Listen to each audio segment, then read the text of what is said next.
We have got a little drama in Cincinnati, folks. The Bearcats lead at UCF 27-24.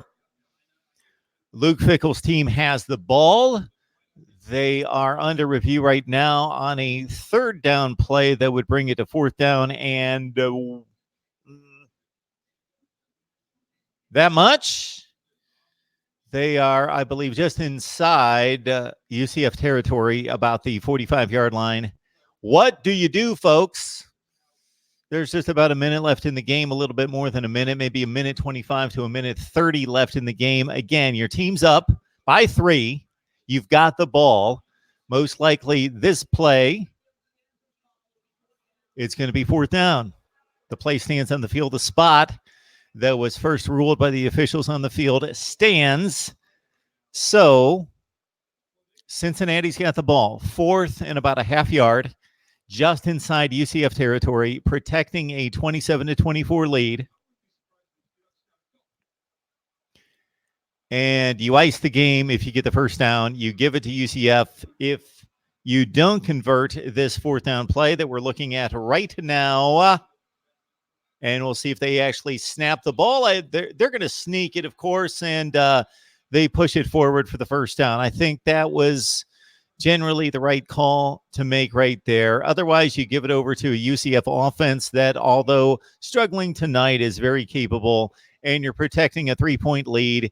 Let's say you kick it down to the 20-25-yard line, something in that range, and UCF has to drive it about 50 to 60 yards to get in field goal range, and you give up the game right there. Bearcats defeat the Knights. Final score of 27-24. UCF was a 4-point favorite in this game, and of course, we know what the story with UCF is.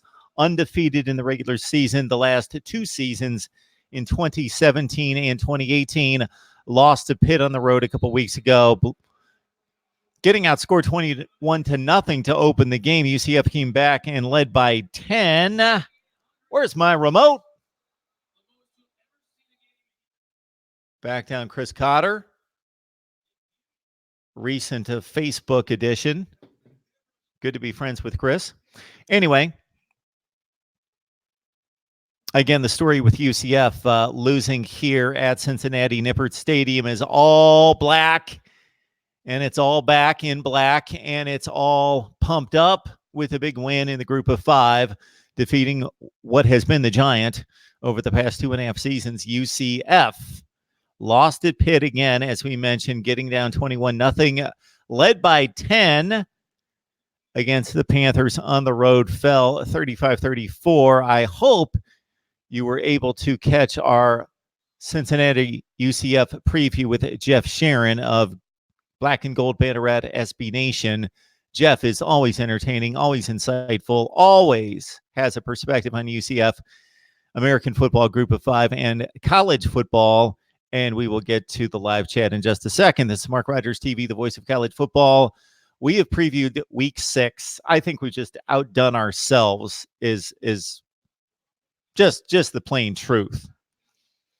To the extent that the Auburn-Florida game was given not 1, not 2, 3 previews this week. 2 from the Auburn side, 1 from the Florida side. I just couldn't contain myself. I just had to hear more about the Tigers and the Gators in the swamp. So we've got 3 previews on Auburn and Florida, 2 on Ohio State, Michigan State, with the Buckeyes a 20-point favorite. We represented both sides, Sparty and the Bucks. We've got previews on Duke and Pitt, Miami, Virginia Tech, and a number of other matchups in college football. All right, let's get to it. It was a big baseball playoff night. I did not see much of anything. Just caught the scores. The Yankees beat the Twins 10-4. And let's check out the chat room here at Mark Rogers TV, the voice of college football. Had some recent suggestions and recommendations for content. Somebody wanted me to go through a viewing guide for Saturday, which I've thought of doing many, many, many times. And that would be fun to do. Basically go through the college football schedule and say, hey, need to watch this, put this on the back burner, get set to put this on. This could be your off the radar game to watch. and just go through the viewing guide. And I've got to attack these recent comments. I will get to that maybe late tonight. We'll see how long we're recording and live streaming right here at the Voice of College Football. The call-in number is 860-325-3687. 860-325-3687. Of course, there it is.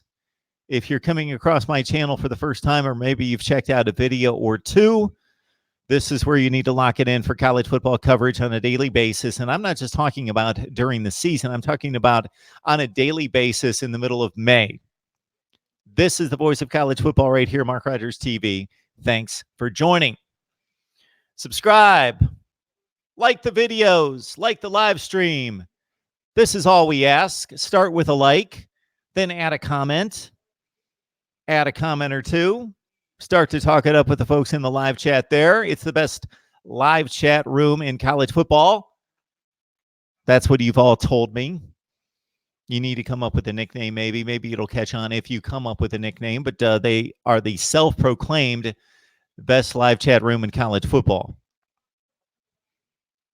And also share the videos. Get out there on social media. And I am astonished to see the increase in the number of shared videos. So thank you so much for those of you who go out in social media, Facebook and Twitter in particular, and share my videos. Thank you so much. That has increased probably tenfold since last season. So thank you so much. Share every video. Share the videos you like. Share the videos that you think are controversial. Share the videos in which you would like somebody else to jump in and join the debate. And of course, subscribe. And if you're subscribed, I am going to be honoring our subscribers here at some point, and many of you for your other contributions. Our number, there it is, 860-325-3687. 860-325-3687. Let's run it down for college football on a Saturday.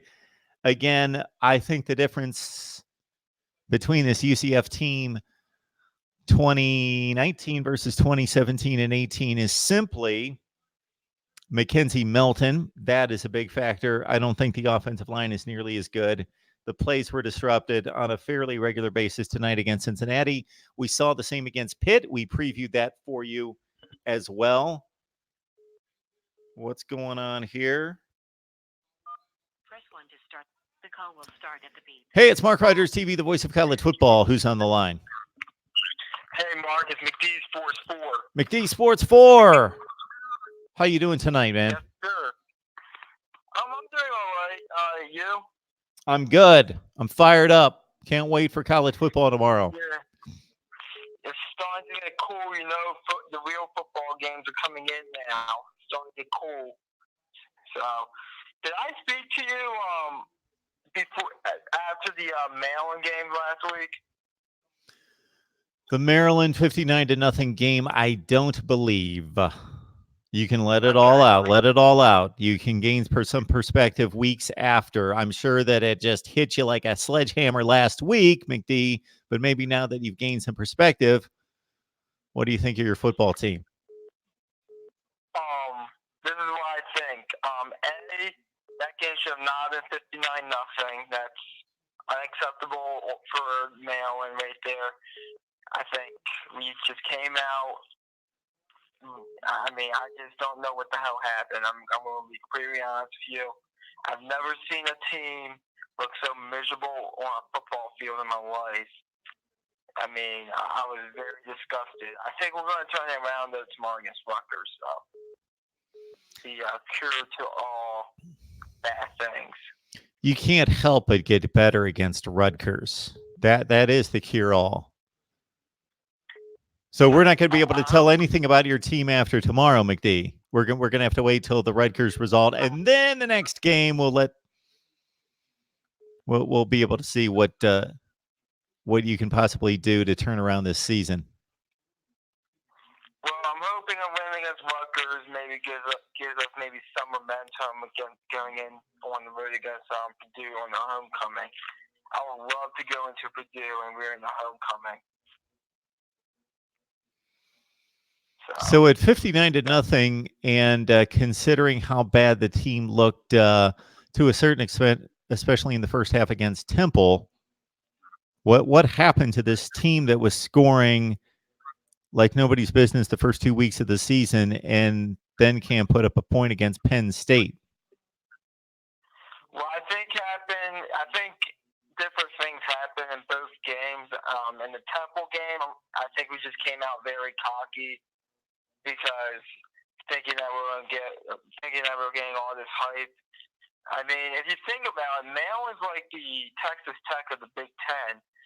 They fly underneath the radar some. They'll get a few nice wins or so, and then when people finally start looking at them, they're just start losing. So, well, I still think we'll make a bowl game. I have us a 7-5 right now, but overall, I mean, I just don't see us being Ohio State. I just don't see us being Michigan State.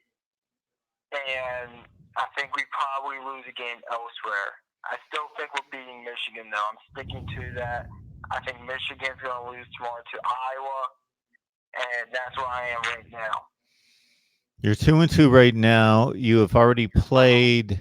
You're 2-2, correct? Yeah, Correct. You're 2-2. You're 2-2. You've played all 3 of your non-conference games, so the rest of them are Big Ten games. 0-1 in the Big Ten, and you're going to finish 7-5. Therefore, you're going to have to go 5-4 the rest of the way. Wait a minute. You're going to have to go 5-3 against. I can make an easy argument on why an easy one. Correct. While you face the rest of the Big Ten Eastern Division except for Penn State. Okay.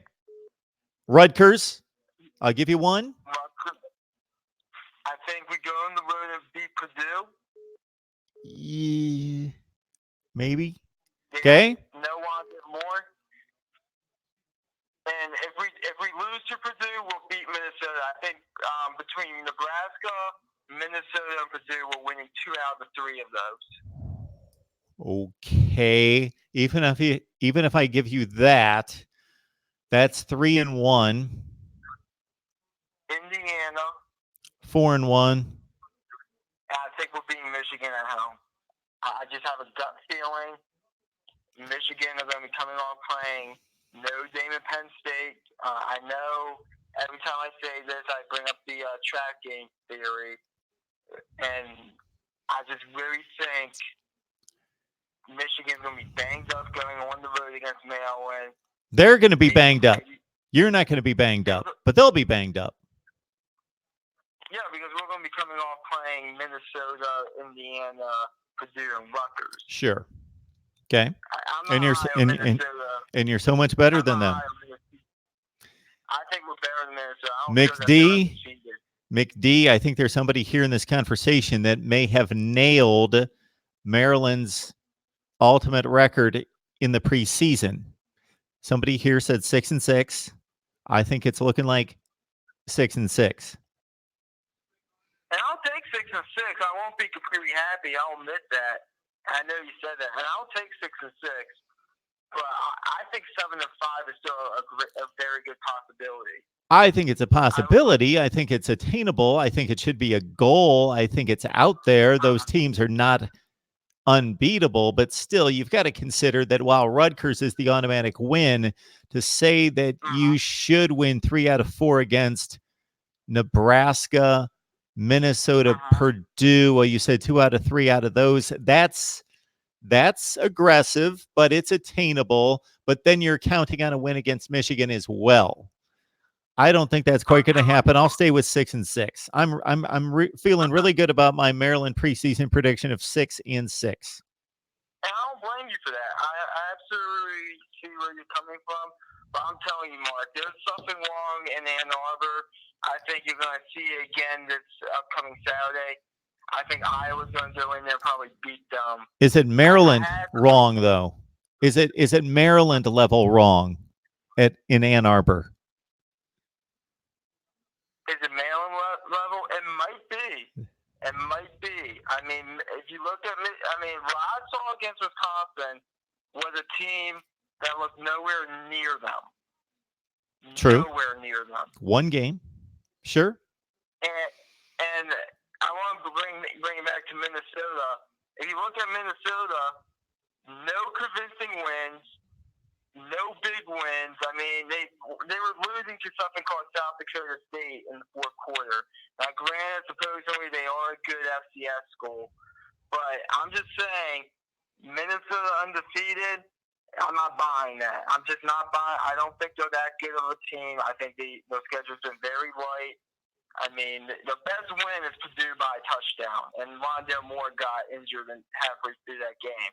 McD, the thing is that we don't need to buy Minnesota being undefeated. They don't need us to buy that. They are undefeated. They're undefeated. I think they're the worst undefeated team in Power 5. Possibly, but they're undefeated. And yes, their tougher games are coming, but I would not count Maryland as being one of the tougher ones. Where is that game again? It's in Minnesota, and I don't care that it's in Minnesota either. I'll give Maryland about a 35% chance of winning. I personally think we can win that. We have a 2-game winning streak against them. They were nowhere close to us last year. I really think we could go in there and beat them. I'm telling you, Mark. They might be undefeated right now, but none of those wins were convincing. None of them. Okay, McD. Anything else on Saturday? I think Auburn and Florida is going to be a very interesting game. I think that's your game of the week tomorrow. And I think that game's going to tell us a lot about both of these teams. So I'm very intrigued about that one, and I'll be sure to talk about that game after it's over. Sounds good, McD. We appreciate you calling in. Enjoy your Saturday. You too, sir. Good stuff from McD Sports. Mark Rogers TV, the voice of college football. David Greenshield had asked on the live chat my evaluation of the Ohio State defensive line against Auburn's. Got a call coming in. Let's table that evaluation, which is a very interesting one. Mark Rogers TV, the voice of college football. Who's on the line? Hey, Mark, it's George. George, what's going on? Yeah, I was thinking this scenario might unfold. Okay. Florida beats Auburn tomorrow. That's a possibility. You must admit there's a chance Florida might win tomorrow. No, you've got absolutely no chance of winning. 0% chance of winning. No chance. We don't really need to play the game. We should just write a score down and let it go. Yeah, it's the mighty Auburn Tigers, the team of the century, taking on the awful Florida Gators. I don't know how you've possibly stayed undefeated to this point. All I hear about Florida is that they're just the worst team on the planet, and they've been lucky to win all these games. I hear that Dan Mullen is having a hard time coaxing the guys out of the locker room. They're afraid of the mighty Auburn Tigers, War Eagle, or Damn Eagle. He's a persuasive type. He probably will get them out of the locker room, but then they'll just fall flat right on their faces. He's going, come on, guys. We'll just let Kyle throw the ball around the field and have 15 different people catch the ball. And they're like, okay, that might work. What a kid. I don't know how they're keeping the national media off of Kyle. I really don't. But after tomorrow, it's going to get really difficult. He's gonna light it up tomorrow. He's going to be a star after tomorrow. Look, his high school coach said there will be a 30-on-30 episode on this guy because he was playing behind Eric King. He hasn't done nothing wrong. Nothing in the whole world. Done nothing wrong. You know, he dropped a couple fumbles whenever he got smacked in the head, but you grow up, you get over that. And wow. Anyway, Auburn probably will go ahead and win the West, and then we will play them again in the championship game, and they will beat us that time. But we will still get in the playoffs because we beat Georgia and LSU. And that's the value of playing in the Southeastern Conference. That's why you come here. You can lose a game and still get there. But you can't do it if you're Clemson, and you can't do it if you're Miami, and you can't do it if you're Washington, and you can't do it if you're fucking Michigan, and you can't do it even if you're Ohio State. Oh man, the SEC is big boys football. You're telling me that in those other conferences you can't lose a game and get to the playoff? No, I'm saying that not Michigan, I forgot, that Ohio State and Clemson should join the SEC. That would be it. We'd close everybody else out. Be like, just the whole football world. Just everybody plays down there. Sure.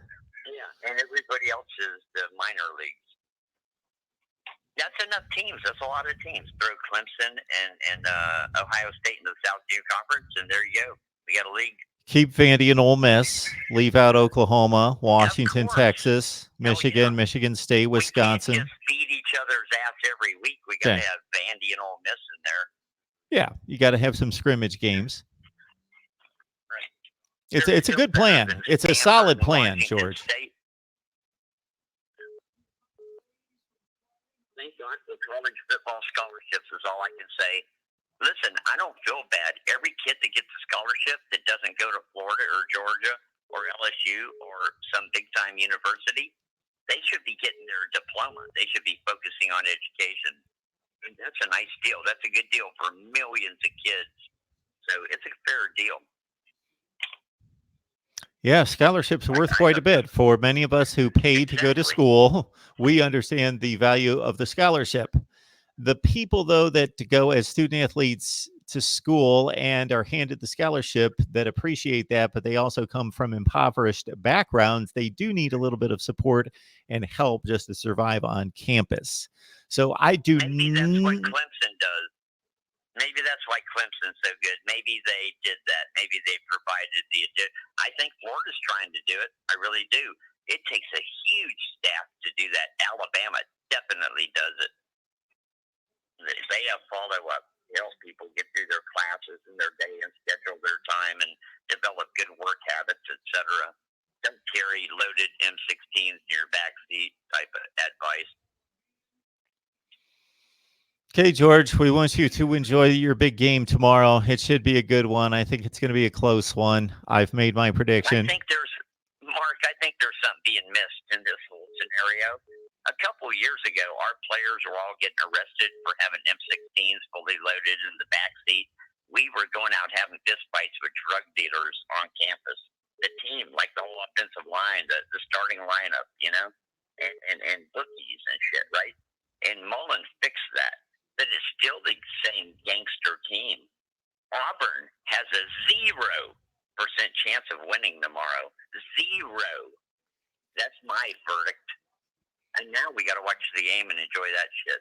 I'm just telling you, there's no possible way Auburn beats Florida. No way.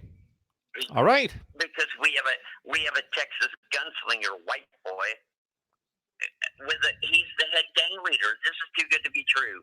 We've all developed a level of maturity. It's too good to be true. Oh my God. And listen, Emory Jones will probably fucking come in and just run the whole game. Florida's scary. Florida is scary. Georgia, you speak the truth. It's been an entertaining phone call. Enjoy the game tomorrow. Yeah, thanks, man. And I have been drinking beer. I apologize if I ran past my time limit. Have a good one.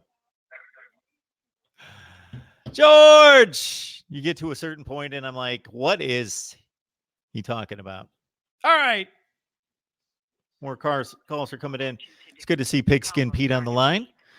Mark Rogers TV, the voice of college football. Who's on the line? Navy Thomas 8, baby. Oh, baby. Navy Thomas. How's it going? I'm staying up late today because I am busy recruiting, what do you call it? Payoff of the players for Iowa, Nebraska, that's going on in California, and New York's trying to fight it. You are hot on this topic. You really want me to tackle this, don't you? Hell yeah, buddy. Hell yeah, I'm on top of it. We're going to make some money on this.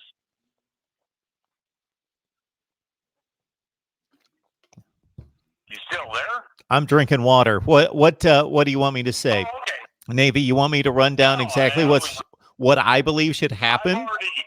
I can let you know where I stand on this. I've already tweeted that to you about 1 million times. So when the Pac-12 gets completely shut down for all the California teams, I can't believe that's going to happen. There's going to be an understanding, maybe at the federal level. Maybe the feds take over and say, hey, this is the way it's going to be done everywhere. Take it out of the hands of the states, or there's going to be such a chain reaction amongst the states that they're generally going to be passing the same legislation in all the major sports, which covers probably about 40 of the 50 states, that I got to think that it's already, the legislation's on the cusp of passing in 8 to 10 states already, just off of what California's done. I honestly believe, I think I am seeing the NCAA is going to fold up in their deal, and the CFB or CFP is running over the NCAA. Just the subject that I keep with my brain stroke, is it college football playoff, or is it the NCAA that's in charge of all this?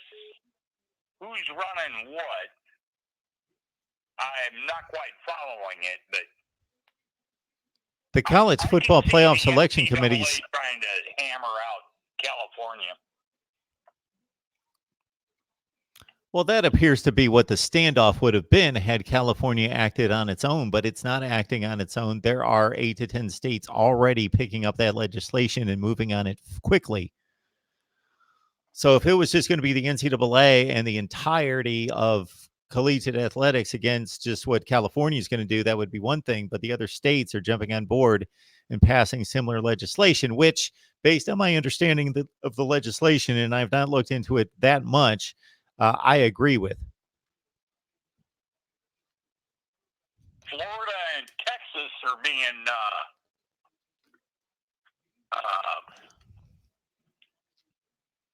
talking smack on it too. So, okay, so if it happens to Florida, who are we looking at? Florida, Florida State, Miami,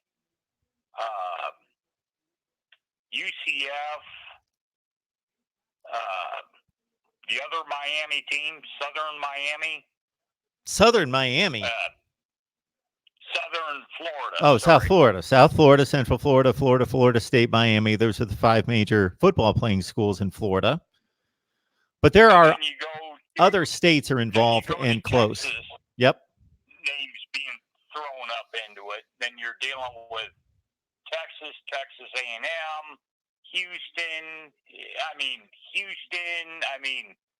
Geez, oh man, they've got 3 times the teams in Texas. Okay. That Florida does. So, Navy Thomas, we can count all of the FES playing schools in all the states. What is your point? Do you like the legislation? Should the legislation pass?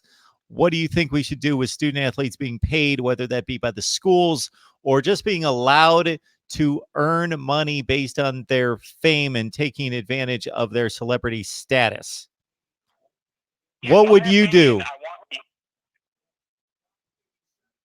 In my opinion, I want the NCAA bombed, exploded, and blown off the damn map. That's just my opinion of it. I don't like the way what the NCAA has been doing for all these years. You don't like the NCAA. Many of us don't. The NCAA has actually lost power and actually made more logical decisions in recent years, but many of us don't like the NCAA and what they've represented and how inconsistent they've been in the past. However, Navy Thomas, even if the NCAA is disbanded, somebody is going to have to make a decision on this matter of paying athletes. So my simple question was, where do you stand? explode the NCAA and then let it go to bigger than the NCAA, because I don't like the way they control anything for players and stuff like that. I just can't buy it. I can't buy what they do with as far as volleyball and basketball and baseball. Emmert from the NCAA spoke up about allowing the baseball players to do that, and that's how we made it through the colleges. I do believe I've got the right guy that I read on, so I just don't trust Emmert's in charge of it. So that's all, Mark. I just wanted to throw that. I wanted to get the opinions from the rest of the fans, and we'll let it go, and I'll watch the rest of the show. Okay, Thomas. Appreciate it, man. Always appreciated. You have a good one, man. All right, man. Talk to you later. Bye. Uncle Lou on the line. Am I the only one who gets aggravated that Mark hasn't figured out how to put his call-in number in the description of the video so we don't have to ask every time?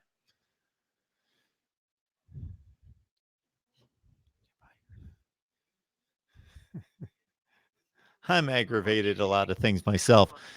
Mark Rogers TV, the voice of college football. Who's on the line? Oh, yeah. Good morning, man. It's Uncle Lou here. Lou, what's going on? News. Breaking news. Yes. Central Florida lost. Yep. That's not the breaking news. Guess who beat them? Cincinnati. Yeah? Who have Ohio State played? Oh, boy. Yeah. 42-0, sir. 42-0. So I don't know. I can't wait to see how they talk circles around this one. Man, square peg, round hole. I didn't get a chance to watch any of the game. Lou Jr. had a soccer game, and then I had a thing at my in-laws' house and this and that. But Very good. I kept an eye on the score on my phone. So,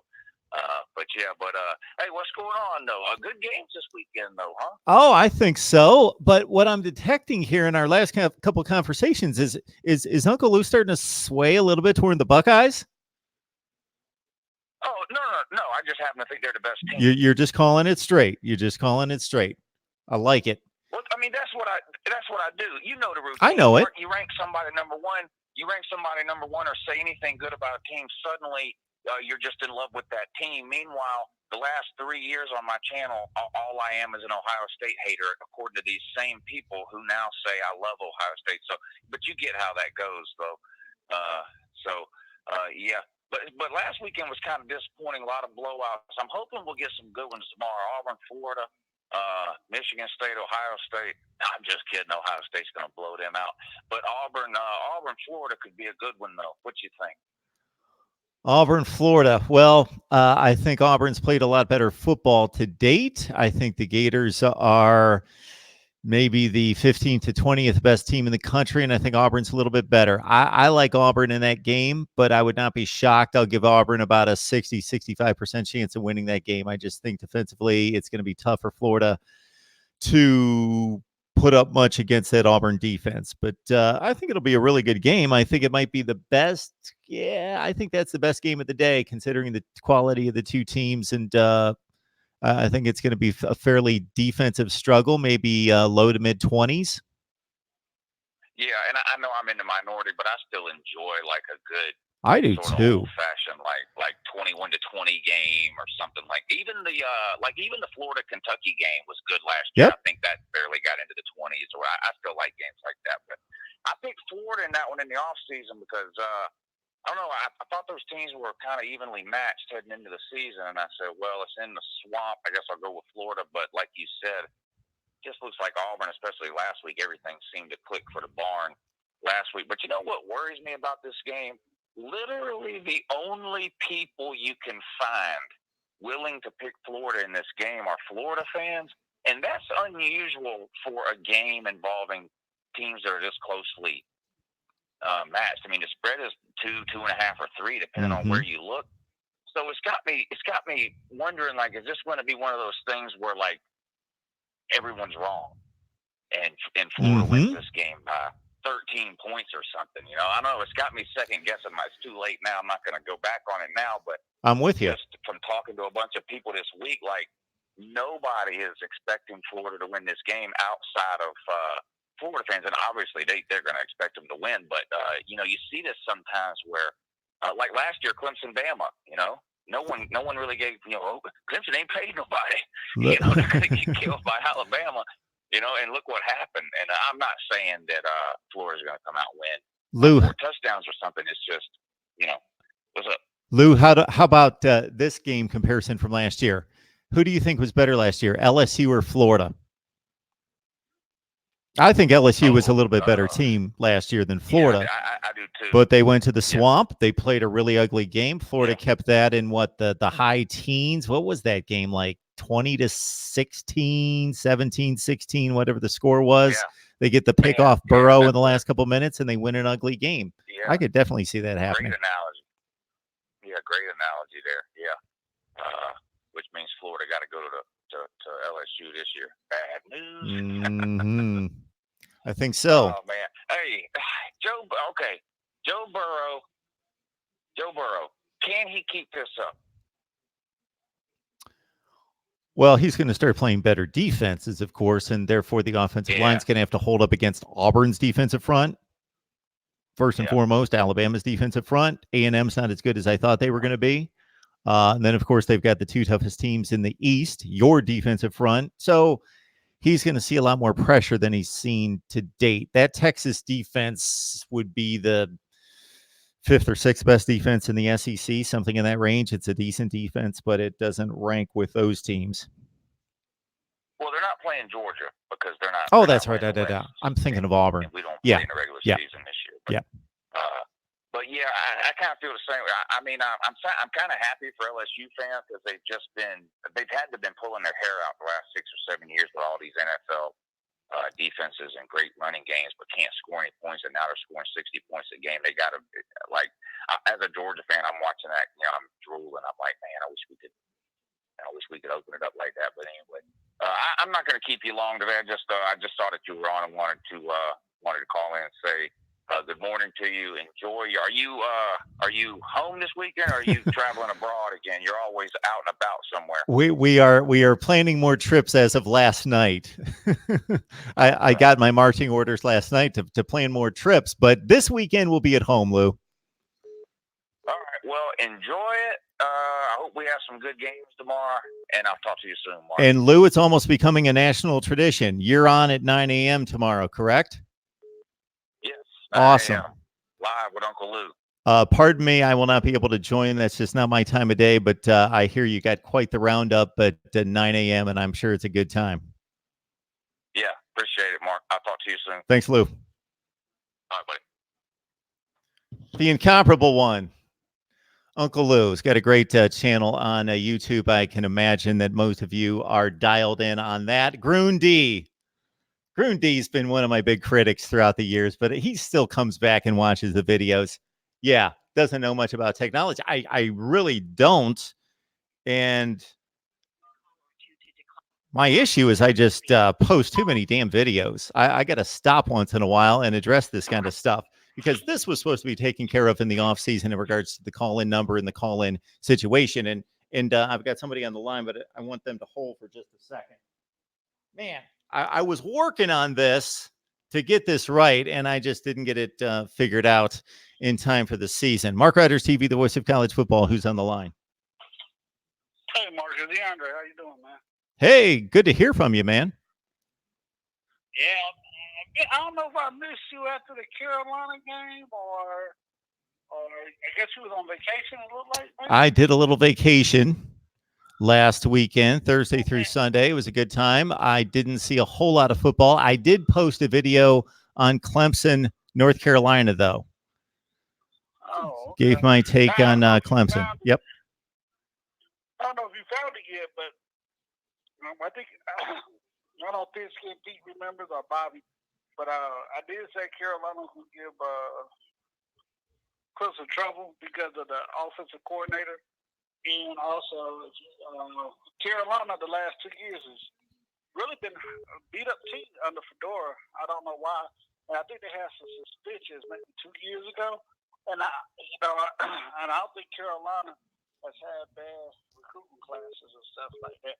So I really wasn't shocked that Clemson had issues with North Carolina.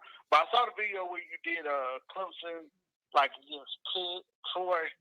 I remember when Ray McLeod dropped the ball in the Troy game right before he crossed the goal line. And, this crazy stuff happened in Pittsburgh. I think Clemson tried to go for it they had a lead, and they tried to go for it on their own 40. And Pitt only had to go like 20 yards to kick a long field goal. North Carolina, Deshaun Watson had a terrible game. North Carolina State, Deshaun Watson had a terrible game, and they barely beat NC State. Throughout history, anybody that don't watch college football, it's hard to go undefeated every year. I'm not shocked that Clemson had trouble with them. I remember Colorado, I like to bring up the past. Whether the fifth down against Missouri and Columbus that year, I mean, everybody goes through these things when they just have trouble. It's very rarely that a team wins 19 games and they blow out everybody. I'm not making excuses, but nobody should care about what the AP polls have to be. We both know it doesn't matter. It all matters if you get in and have a chance to go in the final four teams and win a national championship. If you're lucky enough to get to the ACC championship game and stuff like that. Because I knew Florida State was going to get better. Everybody was like, fire really cares. Florida State starting to look a lot better. I know they played NC State in Louisville, but they look a lot better compared to when they looked through the freshman games. I mean, Boise State is a pretty good team, and they held them down, and they gave up the lead.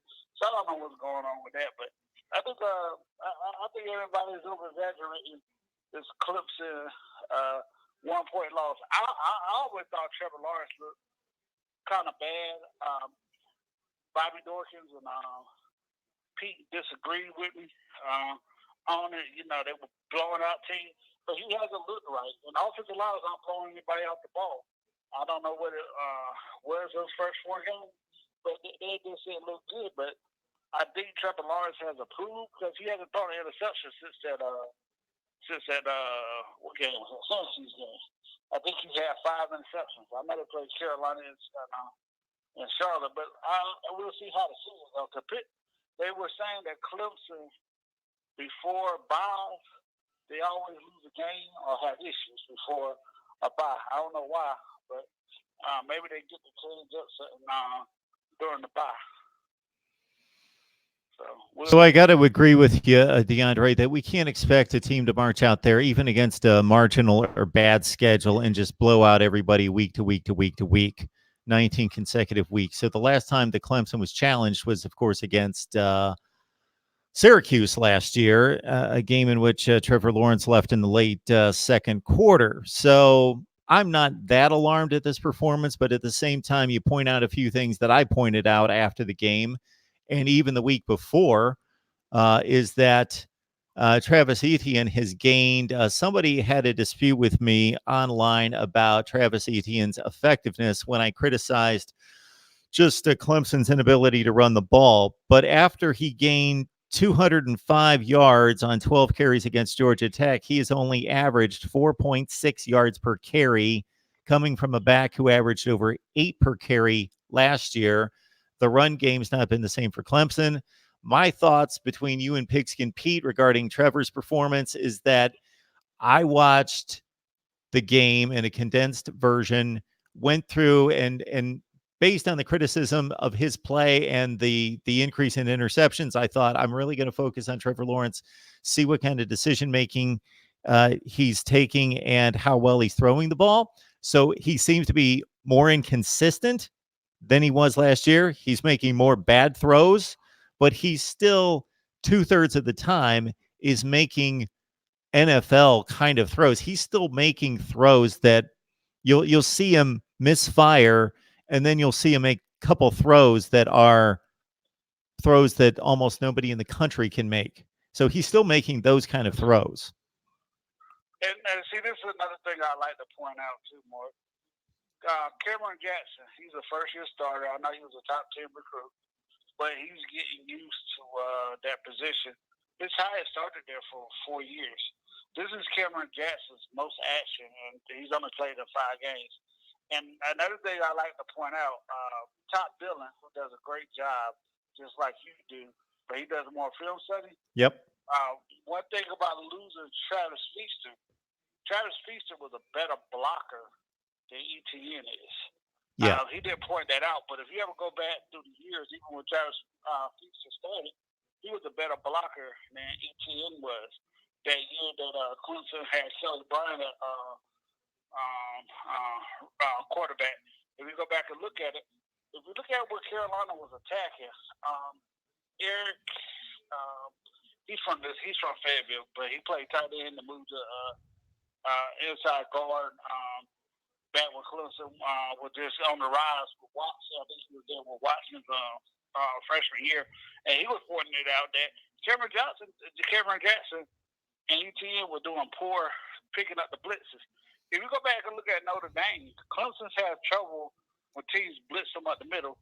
I don't know why, but if you look at the last, go back to Notre Dame, that's what a lot of the problem was, is that when teams blitz Clemson up the middle, and this year with Cameron Jackson, they're having trouble, like, why is a running back picking up the linebacker? Maybe they need to slide inside. I'm not an offensive line blocking expert, but that's one of the top of the problems. If you go back and look at that game with Clemson, is that there was all trouble picking up the blocks and stuff like that.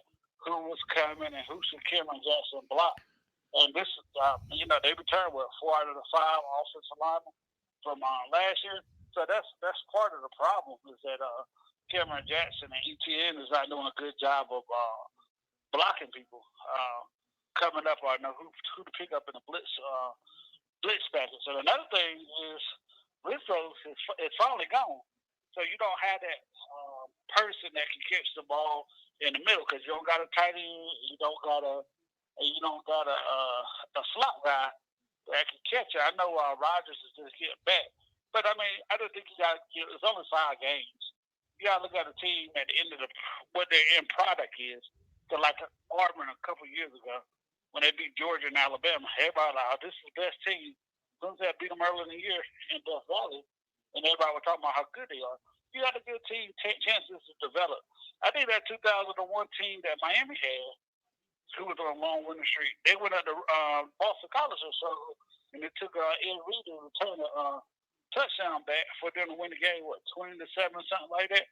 So I mean, I don't think it's like we got to see what the end product is. I mean, they just get used to one new part, not having Renfro, and I think they're going to improve. I don't agree with them running that 3-3-5. I think they need to go with four down line and go to a 4-3. But I mean, I'm not a coach, so they know what they're doing. But I mean, it looked clear the first couple of weeks. But I think they need to return back to there, because Carolina did eat Clemson up. So based on that, DeAndre. So based on that, DeAndre, who's left that's going to give Clemson a fight? If you make the transitive argument, Wake Forest would appear to be the best team capable of giving Clemson problems, but based on talent, it's still Florida State. Right. And like I said, again, I think we're kind of hard on Florida State, but we got to give Florida State a chance to get used to. I mean, Willie Taggart's on that been a year. A lot of times I have problem with people on your channel when I hear them talk about Willie Taggart, or Uncle Lou, or a couple other people. Yeah. When they describe Willie Taggart, they call him a clown. Like it was the guy from your Ohio State channel. He called him a clown, but the guy in Tennessee doing just as bad of a job, and he doesn't describe him as a clown. And that's what I have a problem with when they made those comments. Well, maybe the guy just needs to get a chance to change the program around. Here's a couple differences, though. DeAndre, there's a couple differences there if you're going to compare Jeremy Pruitt's performance and Willie Taggart's. First of all, this is year 2 for both coaches. Jeremy Pruitt took over a program that wasn't in as good a shape as Florida State's. There's not a huge discrepancy there in regards to talent, but Florida State did have a better foundation than Tennessee did.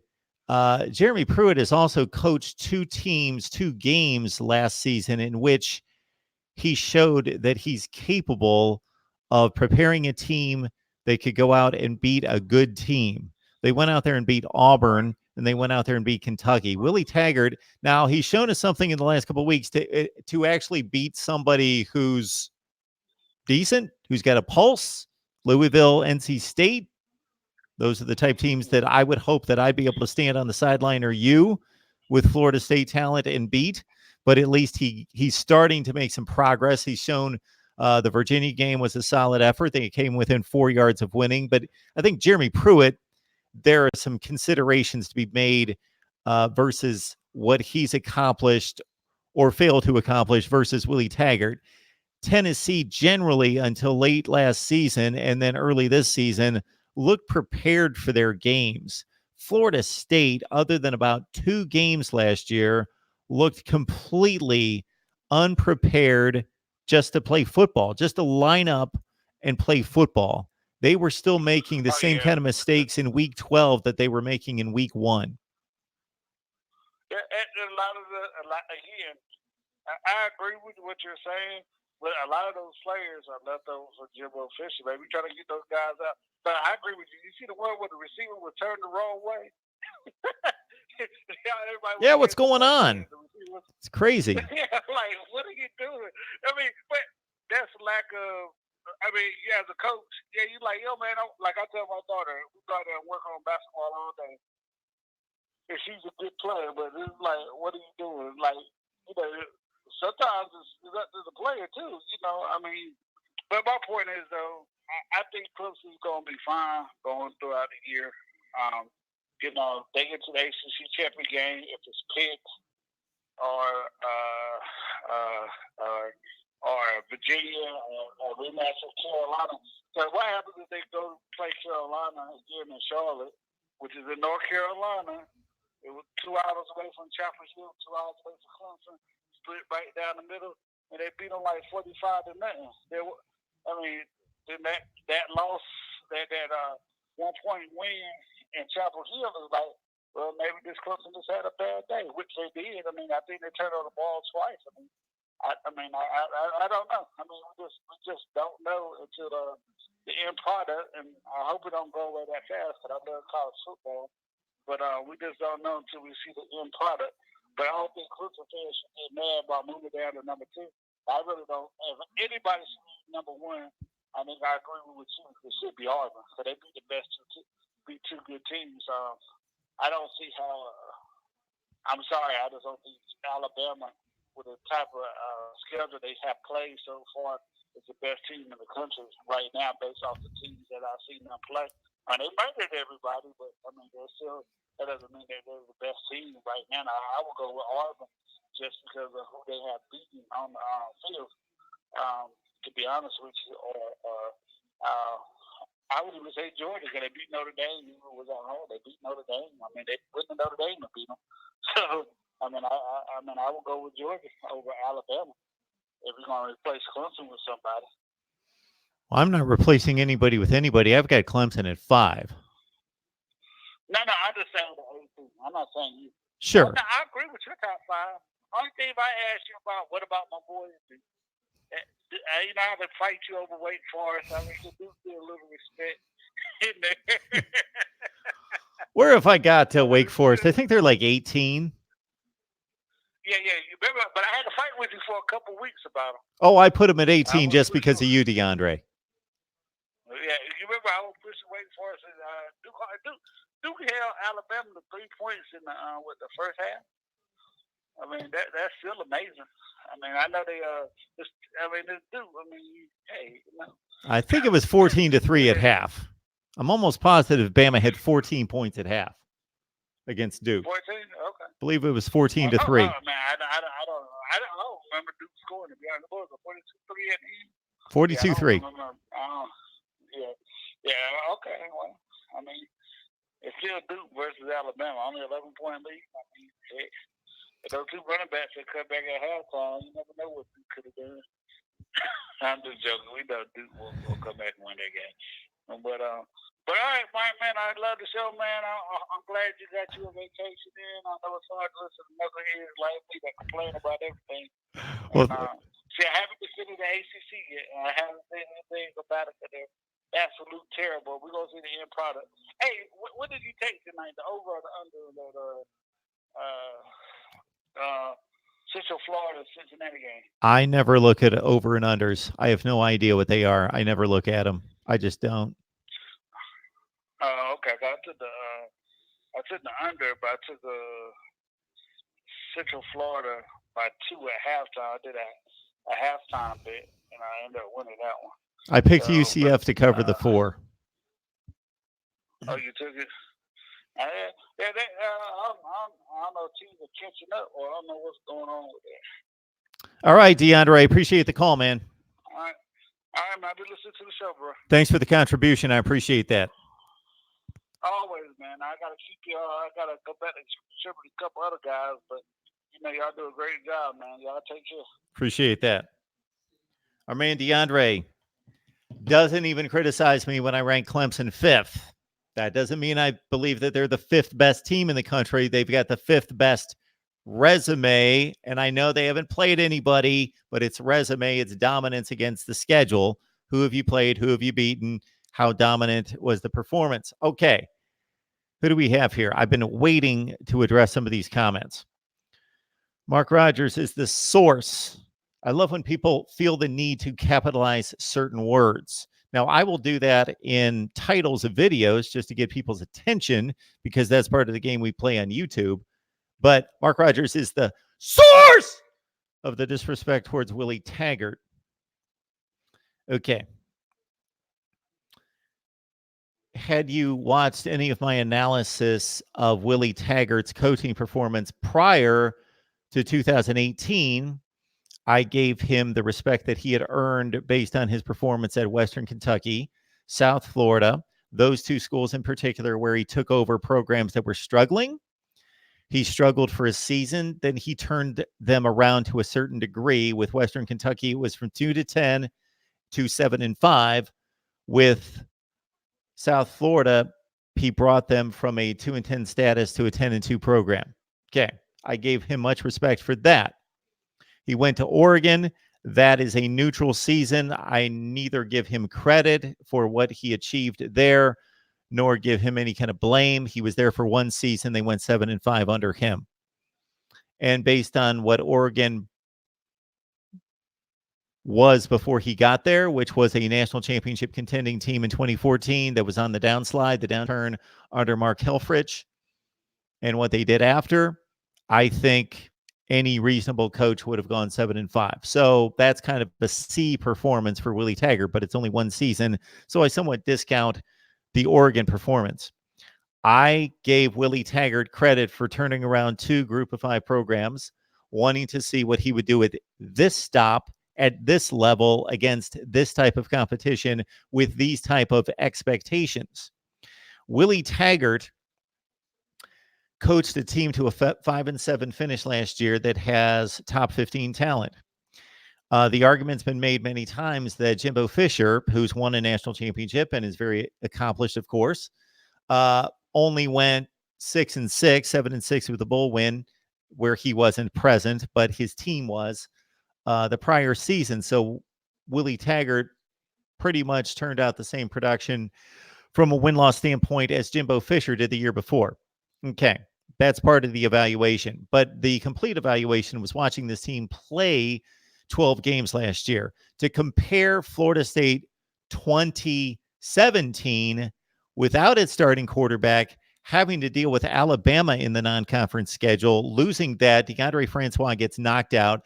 They have to start a beanpole of a true freshman quarterback in James Blackman, who was completely unprepared behind a poor offensive line, Jimbo Fisher's fault. But they competed.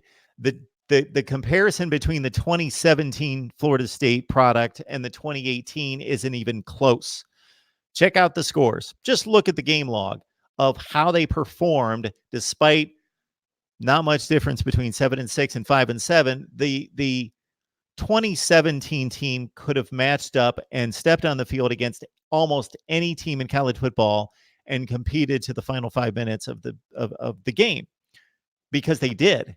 They played a Clemson team that won the ACC, went undefeated in the regular season, or, well, they lost the game, went to the college football playoff, and they took them to the wire. They took everybody to the wire that they lost to. They played solid football, competitive football. They were prepared, and they had a game plan.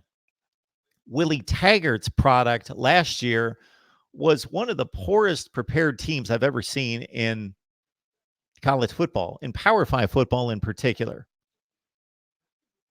And it didn't change from week to week to week to week, all the way to week 12. It didn't change. They played one good game. They beat Wake Forest by 3 touchdowns. They played one okay game against a Boston College team that is not anywhere close to their talent level, and they beat them 22-21 at home, and they took Miami down to the wire and blew that game after leading by 20. The other 9 games were a disaster under Willie Taggart, and that's the way 2019 started. Now, the last 2 weeks, they've shown a little bit of life. And actually, I'll take it out to 3 weeks, considering that they took Virginia down to the final series, down to the 5-yard line, and almost won that game, or at least would have forced overtime. So Willie's showing a little life, a little competency in recent weeks, but I am not the source of the disrespect towards Willie Taggart. I gave him respect for his coaching performance through 2017, 2018, disaster, beginning of 2019, disaster, unprepared football team, poorly run program. Mark Rogers TV, the voice of college football. Who's on the line?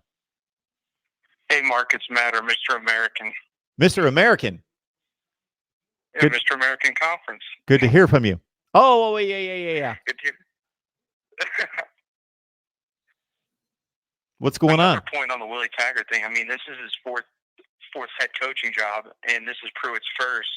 And if you look at the blue chip ratio, he has, I believe, the 5th most blue chips percentage-wise in the country, behind Ohio State, Alabama, Georgia, and LSU. So he should be a top 10 team. Good point. I should have had you around a couple seconds ago.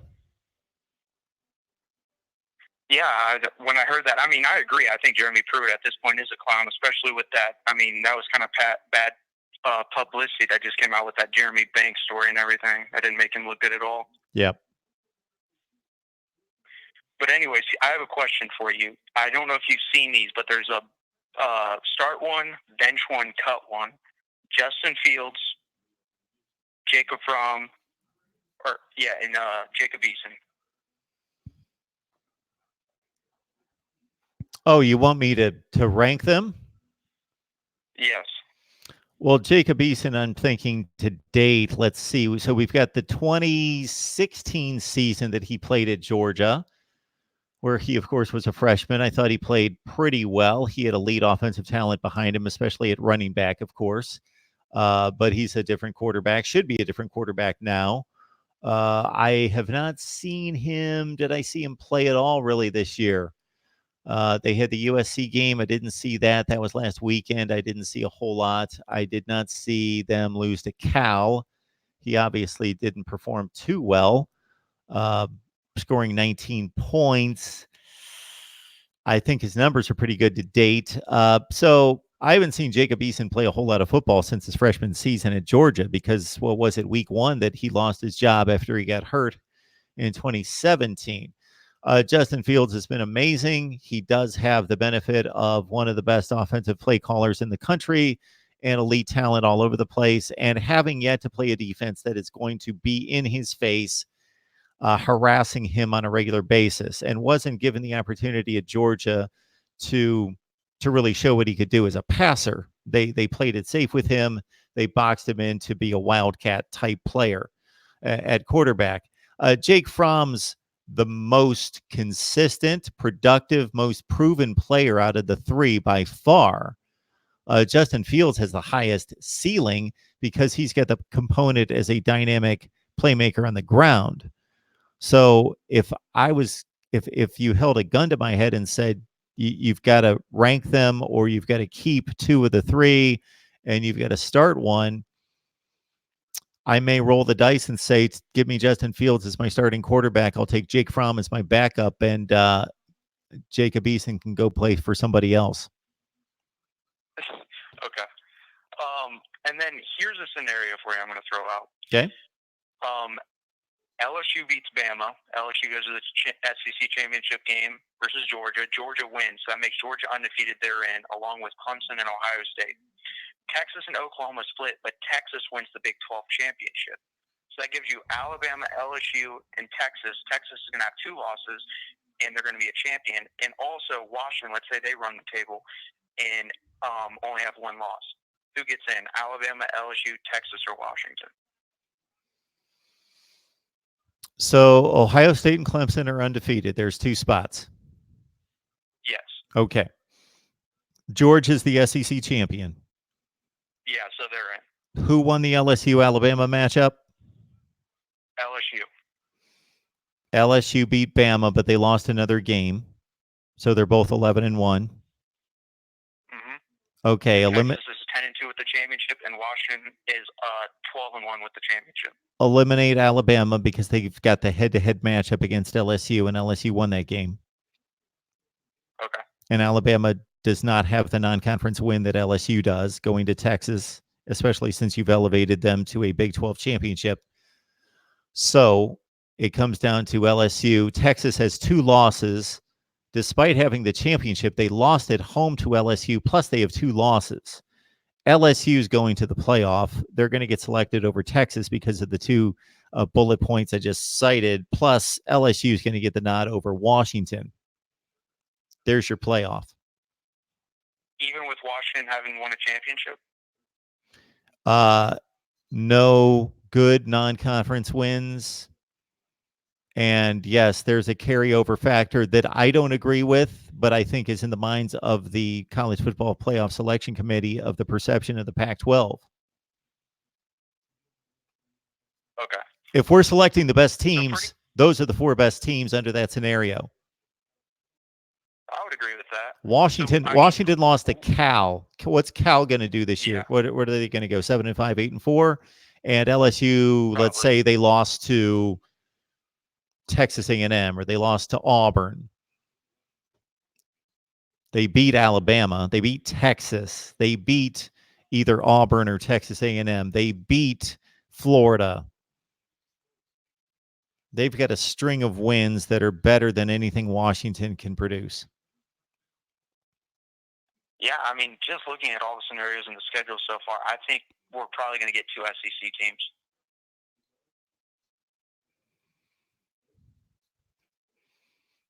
That wouldn't shock me. It's happened before, and we are sitting here in week 6, and we have how many undefeated teams in the SEC? 5?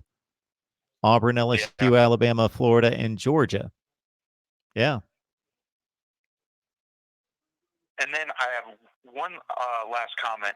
So obviously my American Conference rankings are going to be messed up that I left in your comments section because obviously UCF is not the best team in the American. I would probably put Memphis there now and maybe SMU. I'm not sure about that yet, but I think Memphis is the best team. Is that probably who's going to represent the group of 5 in a New Year's Six Bowl? Well, we've got Boise State to contend with here. Yeah, that's true, but how do they determine that? Is it based on strength of schedule? Because if they both go undefeated, I mean, I think Memphis would have the better strength of schedule. That's a great question because that hasn't been much of a decision to be made all these years. It's been obvious, even before UCF the last 2 years, it's been obvious who that team is. They've had 0 or 1 loss. Western Michigan, Boise State, Houston. So it's been clear cut. I'm curious to match up the American and the ACC, and I apologize for not cutting that video, but I've been no problem. going You're crazy. busy, man. No problem. Do you have your American Conference standings available, your revised conference standings? Because I can rank the ACC looking at the standings right here, and we can match up these teams. And maybe with 49 people on the line currently, they can vote on who would win these games. Yep, just give me 1 second. So basically, what we're going to do, people, is we're going to match up the ACC against the American Conference, because I think there is certainly a debate as to which is the better conference. The best group of five, I think the Mountain West can make a claim as the best group of five conference, but we're going to take the ACC, or the American Conference, against the ACC being the worst of the five conferences. I believe it's distinguished itself as the worst, with maybe the best team, but the worst. And I guess I'm going to have to rank these teams pretty quickly. I don't believe in the whole who would win the matchup between the two teams, because most of the time either team can win the matchup. I kind of believe in the whole strategy of let's determine who would win a 10-game series and how many games would they win.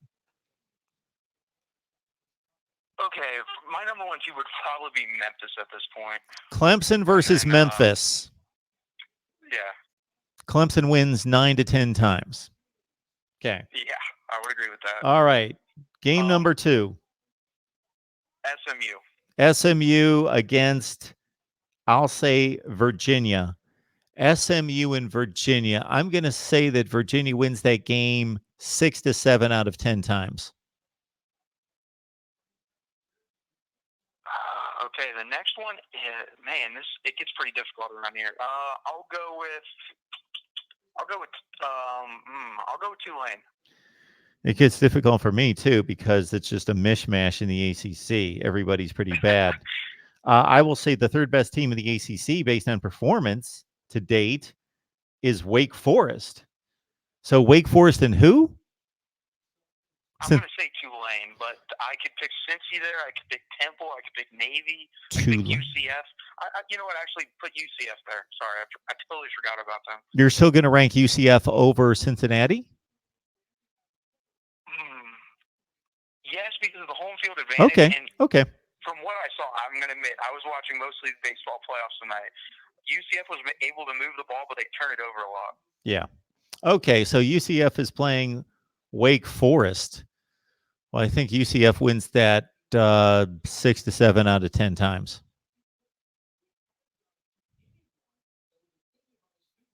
Next up. Cincinnati next. Cincinnati against North Carolina. Cincinnati, North Carolina. Cincinnati, North Carolina. Wow. I think that's it's a coin flip. I was just going to say that's a 5-5 series. Next up. Now I'll go with Tulane. Tulane.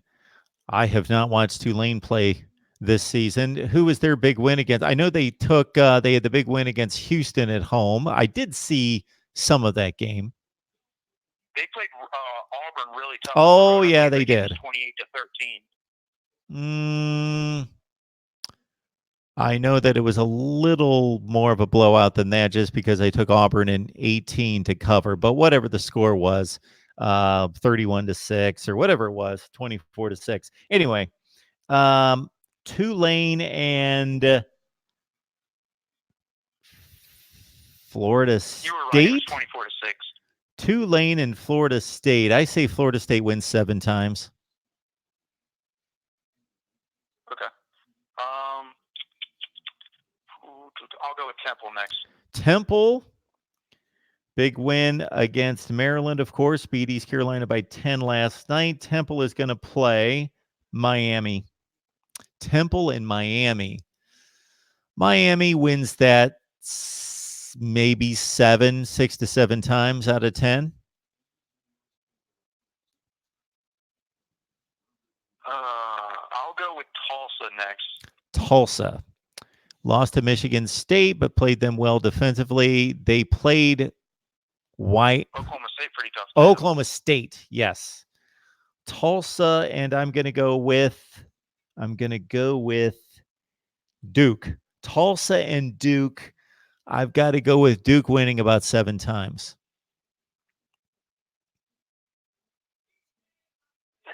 I guess I would have to go with Navy. Navy, and I would say NC State. No, let's go with Pitt. Navy and Pitt played in a bowl game about 4 years ago. Navy won 42-10, I think. Anyway, no, it was closer than that. I'm thinking of Virginia, but anyway, Navy beat Pitt in a bowl game in the Armed Forces Bowl. I'm saying Pitt wins 6-4. Okay. And then, it's tough. The bottom three is really bad. Bottom four, actually. I'll go with East Carolina. I think they're a little bit better than Houston, especially without Derek King. So I've got Syracuse, Louisville, Virginia Tech, and Georgia Tech. So we're going to go with Syracuse against who? East Carolina. East Carolina, Syracuse. I got to go with Syracuse winning 7 times in that matchup. I think this is where you're going to lose some wins because the ACC from 4 to 13 or so is almost the same team practically. Yeah. I'd probably have to go with my next team would probably be, I don't know. Without Derek King, I don't know if I could put Houston next, but sure we'll go with Houston. How many more teams do we have? 3? I have Connecticut and South Florida, so 2. And Houston. I'm putting Houston here. Houston and Boston College, I guess, are the 2 teams I've got to deal with here. Houston and Boston College. Toss up. 5-5. And then I guess I can't believe it. I'm not going to put UConn last. I'm going to go UConn 9th. I think South Florida worse this year. UConn and Virginia Tech.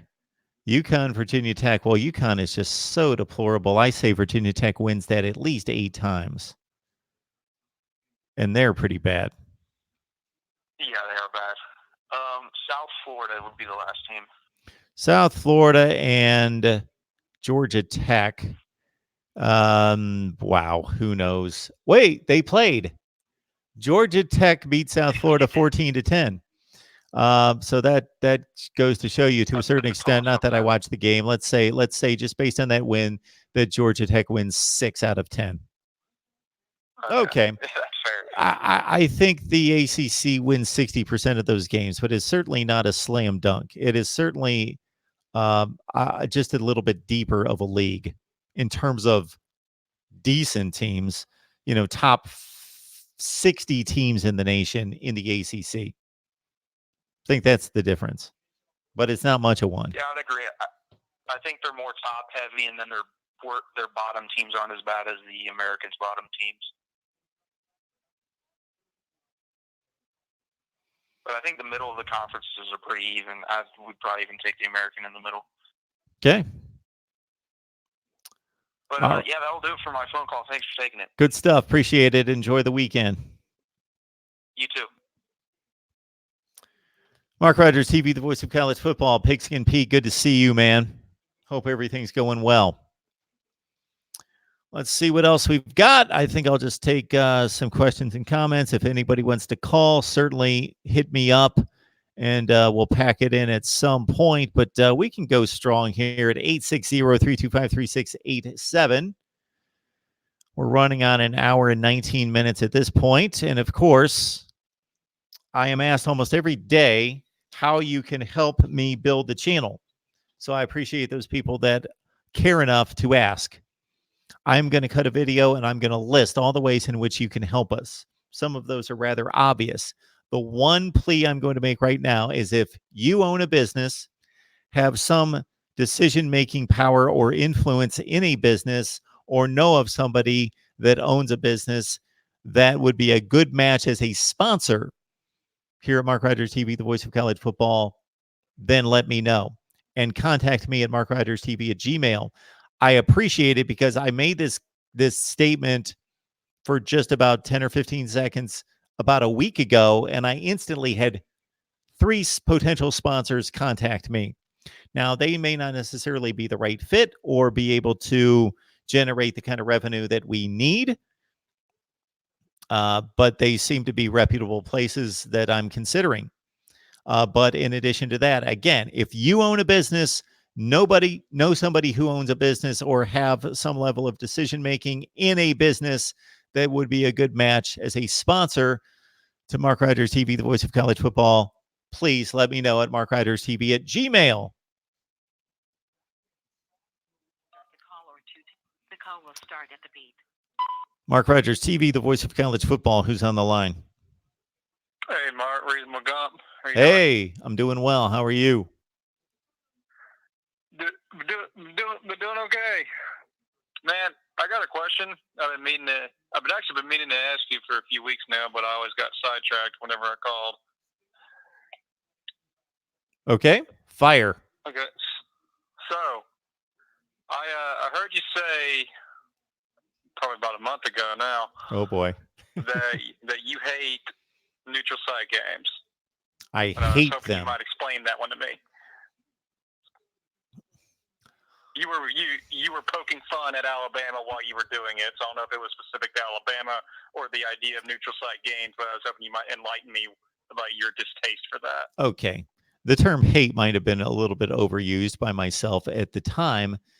You may not have used it. I just kind of, I may have contorted that memory a bit, but go on. maybe not. Maybe I used it. If the schedule was more balanced and the schedule was more fair and equitable, then I wouldn't mind them as much. But when there are teams, and Alabama would be the poster child for this, that have done nothing but play neutral site games and have not traveled anywhere to play anyone significant or play anybody outside the conference, then it's just difficult for me to take that we have never seen. When I say never, it's in quotes. We saw them play Penn State, what, about 7 or 8 years ago on the road. We have never seen Alabama in the recent past go on the road and play anybody outside the conference. I just think that's ridiculous. And I know that they're going to. They've responded to the criticism, and that's going to be resolved. But in the last 7 or 8 years, not having played anybody outside the conference on the road seems to me a bit ridiculous. Florida is another target of mine, having not played anybody, excluding Florida State, anywhere on the road in forever. They've not played a non-conference game outside the state of Florida since 1991. That shouldn't happen. And I don't blame them. Uncle Lou's video. I blame the system. Oh, Uncle Lou said something about that? Yeah, he alluded to that. Yeah, I looked that up a long time ago. Coincidentally, I believe that was the last year that the SEC was a round robin. Yes. The very next year, the SEC moved to 12 teams, now the conference championship. Yep. So, now I got to push back a little bit because you say it. You describe the neutral site game being a bad thing by saying Alabama hasn't, but pretty much in a decade, ever gone on the road to play anyone else significant. But you also need to add to that, Alabama is not making anyone come to them either. Like it's not like we're just having a bunch of home games with big teams. Neutral site games are pretty much the only way you can actually get an accurate measure of which team is better.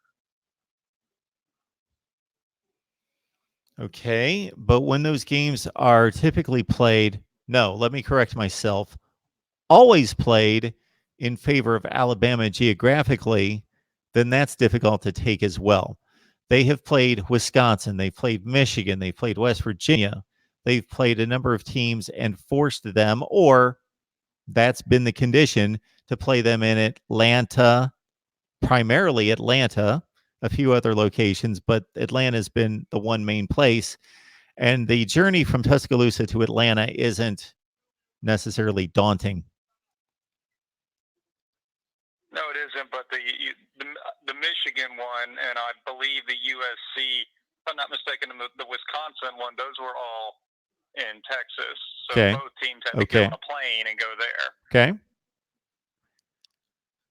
I just don't understand why we need to be playing a bunch of neutral site games. It would be one thing if this was an NFL type schedule, and I'm not promoting that. I'm just saying if, and Alabama's 4 non-conference games, let's say, were all contained within the Power 5.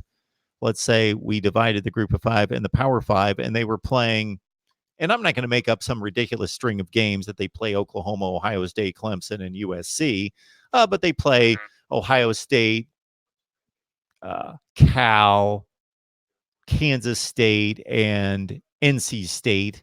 And one of those games is a neutral site. And then the other 3 are split between home and away or something like that. But to not ever play a home game or a road game, I should say, in like 9 years, I just, and it's not a criticism against Alabama. They can do whatever they want. They have proven to be the gold standard on the field. They eventually have to play somebody, but unfortunately, in terms of going on the road, it's always in conference. I just would love to see Alabama travel to Columbus, Ohio, or Eugene, Oregon, or fill in the blank.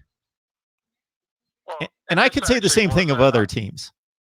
Yeah, I wasn't actually, I know it probably sounds like it, but I wasn't actually trying to steer this back to a defending Alabama's schedule conversation because other teams play neutral site games too. This was more about the idea of neutral site games. And I can go ahead and tell you right now, the reason that Alabama did it continues to do it so long is the simple fact, the inescapable fact that you're never going to be able to overcome. And that is that they make more money with one neutral site game than they will with a home and home against that same team. People were trying to figure out why Alabama didn't do a home and home with Florida State because they're so close. You don't have to fly all the way across the country to do it. And when all the dollars were added up, both teams made more money playing right there in Atlanta. So they're like, you know what? We're going to take the path of least resistance right here. And so I think that kind of goes along with your blame the system type thing. Mm-hmm. You could probably help balance that out if everybody would just kind of give it up and just go ahead and just sell alcohol at college stadiums. But I mean, come on, the kids are drinking it anyway. But yeah, I'll go ahead and just that's really it all at the end of the day comes down to that. Alabama's making bank by playing in Mercedes-Benz and playing in Jerry World every year. From a competition standpoint, if Alabama played a Baylor-type non-conference schedule, they could still make their way to the college football playoff because they play in the SEC, and they could do that. And I would not blame them. I'd make fun of them. I'd target them. I'd go on a rampage about how ridiculous it was, but I wouldn't blame them because these schools can do whatever they want in regards to scheduling. Mm-hmm. That's the problem. Yeah, it is a problem. But I happen to, I guess, this probably sounds like me just talking like an Alabama fan, but anyone who's heard me long enough knows I don't typically do that. But I actually do like the idea of neutral site games as a rule. I like having it as fair as possible. I like the 50-50 ticket sales. I like less outside factors determining how a football game goes. I go point in case. I look back at a couple weeks ago, and at the Georgia Notre Dame game, I honestly think Notre Dame wins on a neutral field, and which would have been playoff style, or not that Notre Dame would know anything about this, but championship game style. That kind of thing. I like the idea of neutral site games because I think it's our best chance to see which team is actually better. Point well taken. I understand your point. Second question I had. You one time also said that you think the rush yards in college football is wrong. Yes. Based off the fact that when a quarterback gets sacked, it's taken off the rush yards. Yep. Would you mind explaining that one to me? Okay. So I will make the classic example of the Michigan State-Tulsa game earlier this season, in which Michigan State gave up a grand total of negative 73 rushing yards.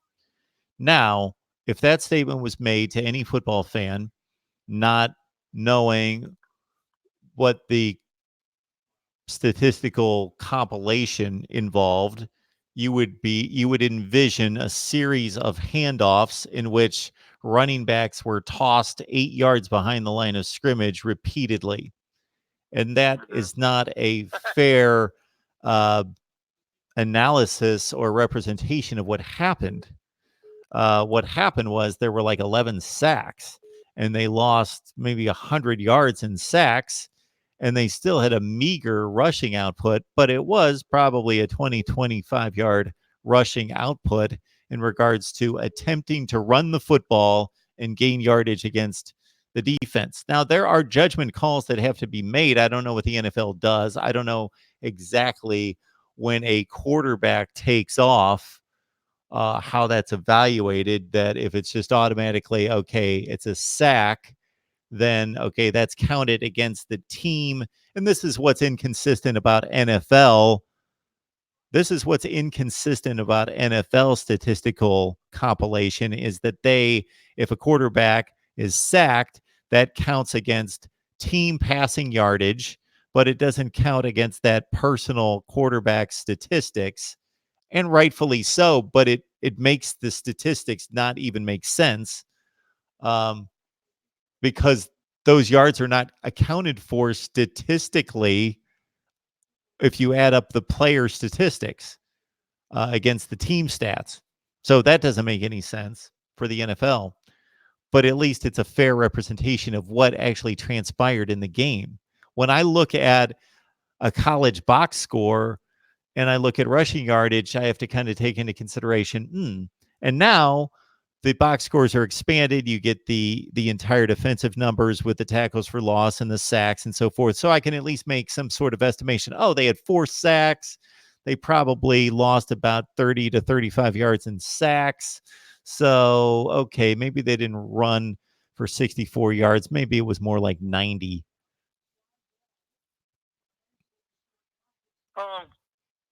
Okay, I get the understanding, but so I got to ask you. So, a rush yard.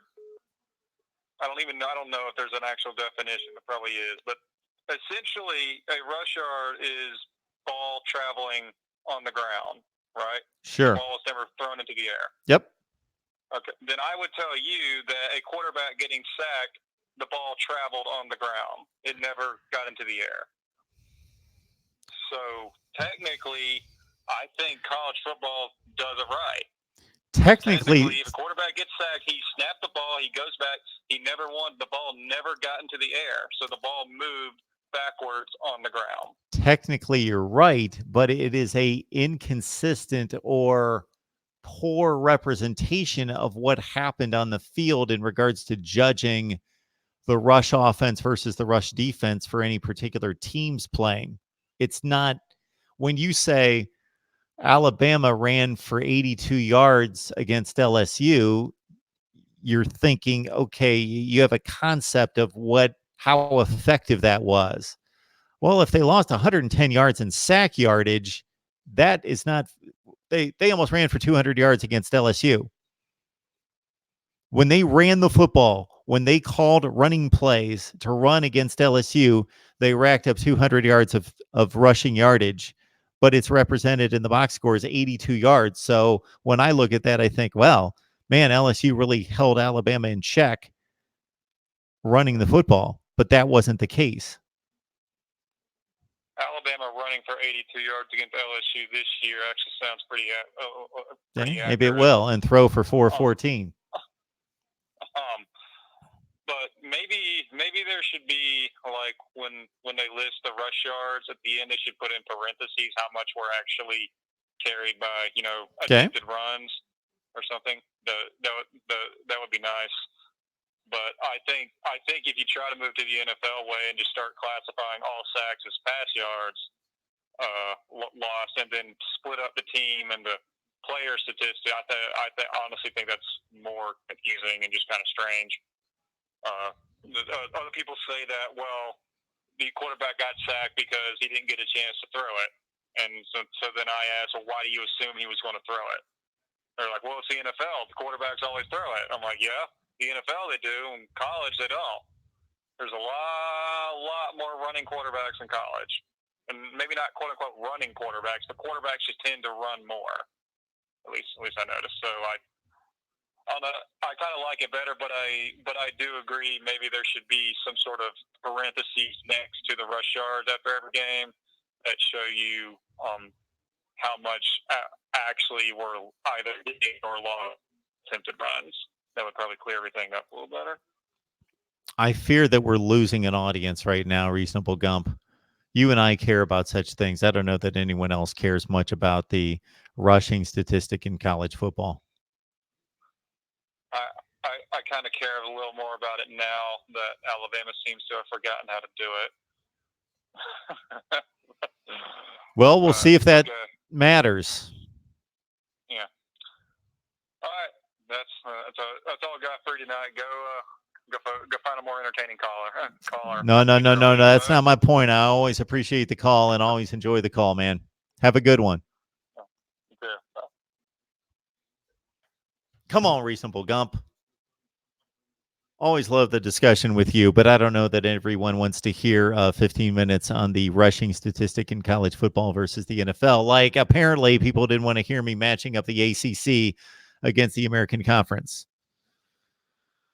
All right, let me check out the rest of the comments here and see what we've got. Anything else here? I took a poll this week. Asking you who the best team in college football is. I was then criticized by a number of people who don't realize that when you throw a poll up in YouTube or just about any social media platform, they don't give you endless lines to poll every team in college football. I couldn't throw 130 FBS teams there. So I went with Ohio State, Georgia, Alabama, and Clemson, and I believe LSU. And I got over 1,000 votes on that one. So check it out in the community section of our channel. Also, I have let everyone know that we've got our Voice of College Football community. And maybe the misconception that I have presented here is that the main thrust of this is to get my predictions. I'm not a handicapper. I'm not an odds maker. I've done, I would say, extremely well predicting games for a novice, for a guy that just does it, who just looks at the teams, looks at the games, gives it about 13 seconds of thought, and predicts the games. Because I watch a lot of college football. I've been watching it for a long time, and I generally have a good feel for who's going to win the games. But I don't crunch the numbers. I'm not a handicapper. I'm not an odds maker. I don't play the best lines. I don't find the best lines. And that's part of it. If you listen to our discussion on a weekly basis with Steve Merrill from Pro Sports Info, most of the winning battle against Vegas has to do with finding the right sports book. So if you look at Michigan, Iowa, for example, you've got about 7 to 10 sports books. That point spread could range anywhere from +3.5 to +5. There's typically about a 1.5 to 2 point range amongst the sports books. So what is the smartest thing to do? Over time, it's going to make a huge difference in your winnings, is to play the sports book that is going to give you the best odds of winning, either the best odds or the best chances based on the point spread. Because if there's one, let's say you like Iowa plus the points, but there's only one sports book that gives you Iowa +5, the other ones are at 4.5 or less, then you would have an account at that sports book and you would take Iowa +5, and it's most likely not going to make a difference. But that one time out of 25 that it's going to make a difference, that's how close the wagering window, or what term am I looking for? The air factor is. It's very close. So that's a smart way to do it.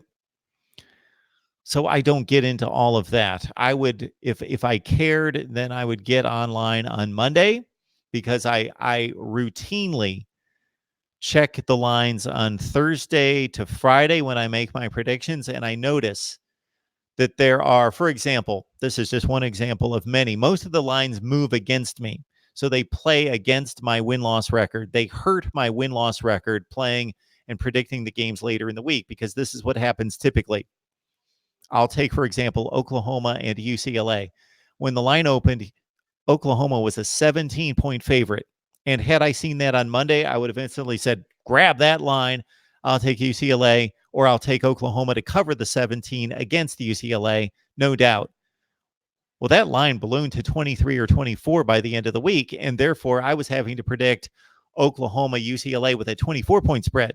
Much more difficult than with a 17-point spread.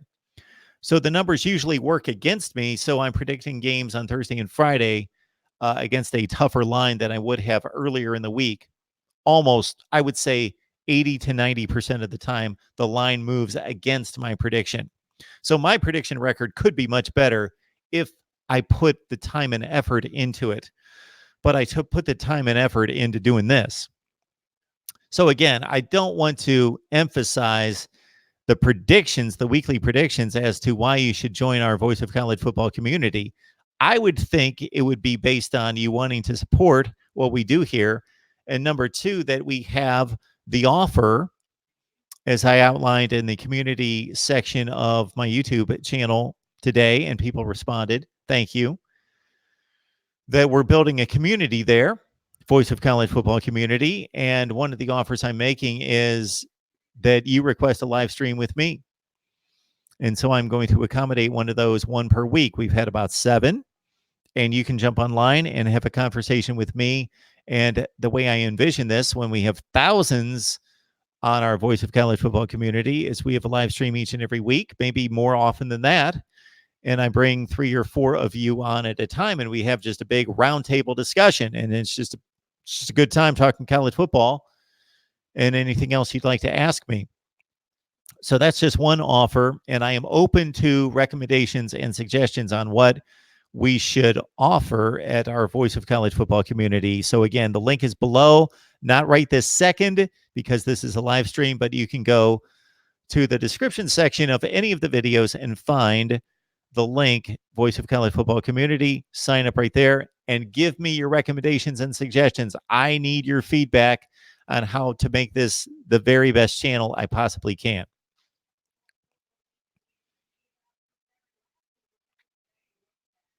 People are shopping for Christmas. Yes, already the first week of October. That would not be me, but that would be many of you and many of the people that you love. So give them the link in the description section of any of the videos next to Amazon, where it says shop at Amazon using this link. It's the same shopping experience. It doesn't cost you an extra penny. You just grab that link, you use the link, and you help build the channel. And I will stop right there and not go into all of the other specifics of all the other offers on how you can help us. But those would be the 2 main ones that I will point out tonight. Shop at Amazon using the link in the description section of the videos, and also join our Voice of College Football community. And we had a number of people, I will be very honest, who bailed on our Voice of College Football community this week, and I would love to know why. Because I'm not providing much extra there right now, but the offer is on the table for me to do so. But I'm not going to do that for the benefit of no one. I would like to do that to provide extra talent, extra content. Man, it is 1:15 in the morning. Extra content for everyone. All right, let's look at the chat. Anything else from you folks? I tell you guys all the time that if you write anything in the comment section of the live chat that you want to make it to me, then please don't put it there. If you wanted to make it there long term, so just copy and paste it, send it to the comment section of any of the videos, and I'll find it there.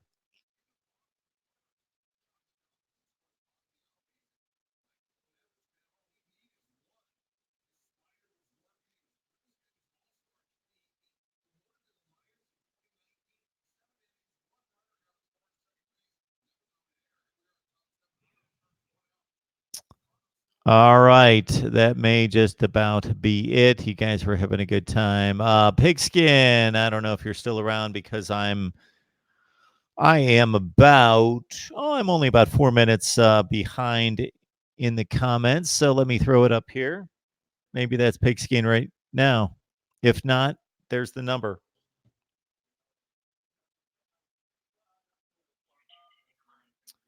The call will start at the beep. Hey, it's Mark Rogers TV, the voice of college football. Who's on the line? Steve? Hey, Steve, what's going on?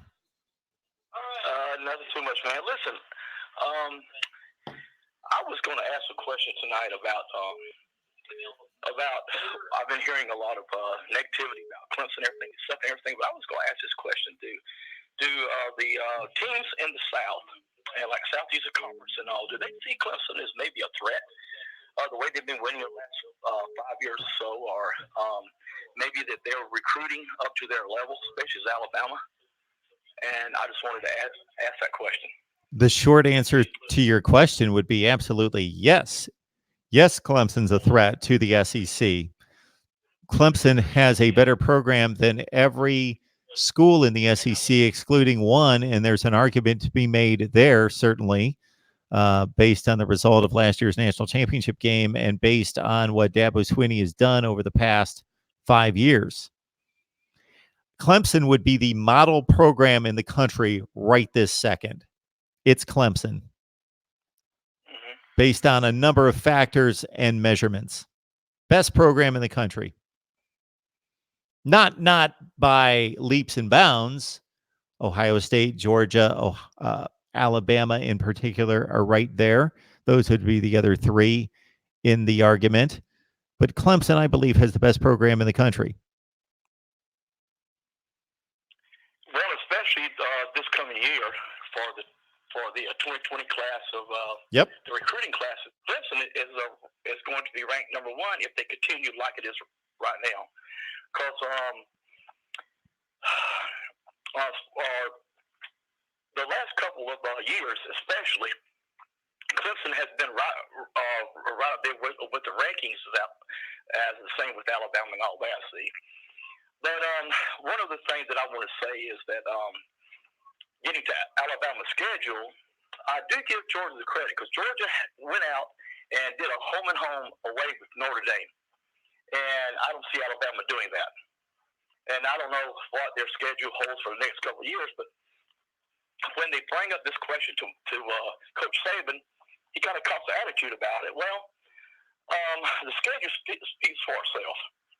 So I've got to give Georgia credit. At least they went out, scheduled Notre Dame, and Georgia beat Notre Dame both times, okay? And that's what I want to say about that. And thank you for taking my call, man. Absolutely, man. I appreciate it. And just to let you know, if you look at Alabama's future schedules, they are traveling very soon in the next few years. They've got a home and home against Texas in particular. Yeah. So they're correcting that in the future. Tomorrow gets Florida and Auburn. I think Auburn has the biggest win so far this year. You know, they went to Texas, beat Texas. And Florida, their biggest win is what so far against Miami? Probably. So it's just going to be a good game tomorrow. I'm looking forward to watching that and having a good day watching college football, man. So, look, are you on all the time at this time at night or what? So I got two questions for you. Anytime I hear from somebody new, I got two questions for you. Who do you root for, and how long have you been watching me? Well, I've been watching you. I just found you on YouTube here this past year. Okay. I'm not really. I live here in South Carolina. Okay. Yep. I pull for both. Now look. Now this is unusual, but I pull for both South Carolina and Clemson because it's good for our state. See, and when Carolina and Clemson plays for each other, I probably pull for Clemson. But you know, I want South Carolina to succeed in the SEC, and I want Clemson to succeed because it's good for our college. Both of my boys and my daughter both went to Carolina. But they all like Clemson better, so go figure, you know. But you know, I probably pull for Clemson. You know, but and one other thing I want to say too, speaking about what everybody says about Clemson's offense this year. Now, just from an armchair quarterback, just like everybody else who calls into your show, I think Clemson is missing Hunter Renfrow more than they really thought they would, because he was Mr. Clutch, man. Whenever they got in a tight bind in third down, you look at who they would always go to in the clutch. It was always Hunter Renfrow. And they had big success with him, because now he gets drafted in the 5th round, and the Raiders drafted him, and he's starting. So that goes to show you what kind of football player he was. And if you go back and look, Deshaun Watson always knew where he was. He bailed him out of trouble. He bailed that offense out of trouble time after time. And I think that it was their key, and they're missing him. So, I mean, what do you think about that? I think you make a great point, because we get enamored with the 6'4" receivers that can jump out of the building, and you need some of those. Certainly, you can't have 400 Renfrows on the field because there would be a number of things that you can't get accomplished. 170, yeah. 180 pounds. And go figure, man, because he was Mr. Clutch. Now he played quarterback in high school. And so he's a good athlete. But, getting back to what I said, Oakland drafted him, and he's starting, so that goes to show you what kind of athlete he was. And a lot of people, but I think a lot of people who play Clemson, and a lot of teams who play Clemson, knew that they had to, especially at third down and long, or third down and medium, they would always go to Renfrow, because time after time again, he was their clutch receiver. Anyway, thank you for taking my call, man. And but I just saw you here the last couple of months, and also, here since I've been following on YouTube. And do you come on a lot, or this is just something that you just came up with, or what? How long have you been doing this? I've been doing this way too long. So I started my YouTube channel about. Well, I'm gonna tell you something, man. I coach football. I coached my kids when they were in rec leagues, and when they were in middle school. I was a volunteer. I volunteered my time when I was off work. Volunteered, to coach them and everything. And both my boys, my oldest boy played quarterback, and my baby boy played. He played defensive end and safety. And but my oldest boy went to Carolina, went in the Navy, and he's going to become a chaplain. And so that's what he's going to school for now. He wants to be a chaplain in the Navy. And my baby boy, he wants to be a chaplain too, and he wants to do overseas work, for in other countries. So, but and my point goes there. Football helps our young people prepare for life, and it's a great sport. And but I'll tell you something too, man. It's for parents watching it. It's a ball sport, man. We pray for our kids, man. I will tell you. But anyway, thank you for your time, and thank you for taking my call. Okay. Well, it's great to hear from you and know that you're out there listening. So I appreciate it. Yeah. Like I said, man, I love your show, man, and thanks for taking my call. And good luck with your show here. I appreciate that, and I'll be a little bit more diligent in letting everyone know when I'm going to be on live. Okay, like I said, I wanted your phone number, and you put it on and I've got it. But like I said, I won't be calling in. I'll just be sitting on the sidelines of watching you. So you roll a lot, or you just after football games on Thursday and Friday nights, or what? So this is the deal. I'm on every Wednesday night from 7 to 10. We talk Florida State, Miami, and Ohio State in those 3 hours. And then I attempt to do a number of live streams during the college football games on Saturday. My schedule's a little sporadic on Thursday and Friday nights, so it depends on my work schedule. But I'm here all day on Saturday doing live streams throughout the day. And that's pretty much the deal at this point. And as you can see on my channel, I post about anywhere from 3 to 5 videos every day. Okay, Mr. Rogers, well, thank you, and you have a good night here. I appreciate it. You take care. All right, Mark Rogers TV, the voice of college football. Pigskin Pete, if you're still up at 128, my apologies.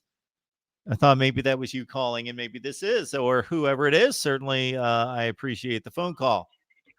The call will start at the beep. Here we go. Mark Rogers TV, the voice of college football. Who's on the line? Mark Rogers TV, the voice of college football. It's Pigskin Pete Hayden, sir. What is going on, man? Man, you're harder to reach than the president. Not that I've tried to call the president, but I would imagine that's how hard it would be.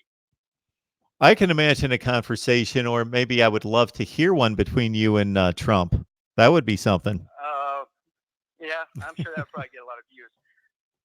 Listen, before I get into what I want to talk about, I'm not calling to talk about Clemson. I mean, I think that people have talked about that ad nauseum. I know I have on my channel, and my head really about to explode from that.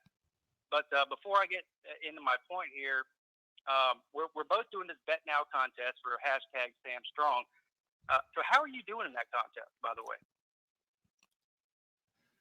Do you really want me to embarrass myself in such a way? This is even more embarrassing. This is even more embarrassing than me saying, you know what, Pigskin, I've laid 11 bets on Bet Now and I'm 0 for 11. This is even more embarrassing than that. What would you guess my record is thus far? Well, I'm just going to go right down the middle. I'm going to say 500. Okay. It is 500. It's 0-0.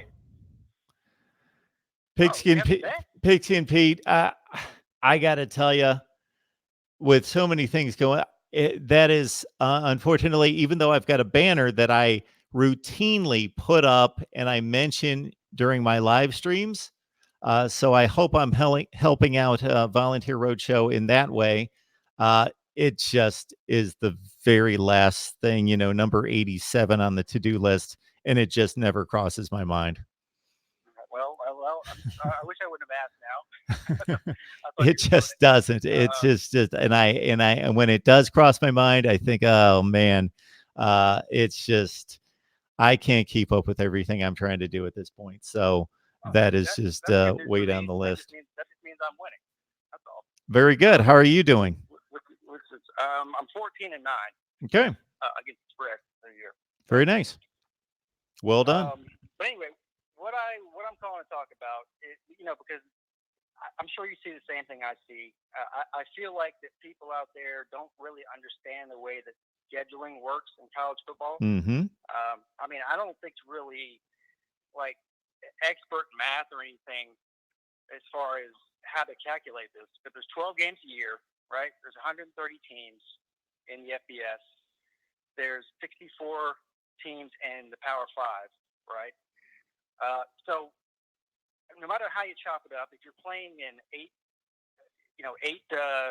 game conference schedule, or some states should be 9, which I agree with that. And you play a couple of cupcakes every year. So where are all these teams that everyone's saying that everyone should be playing? Clemson doesn't play anybody. Ohio State doesn't play anybody. Alabama doesn't play anybody.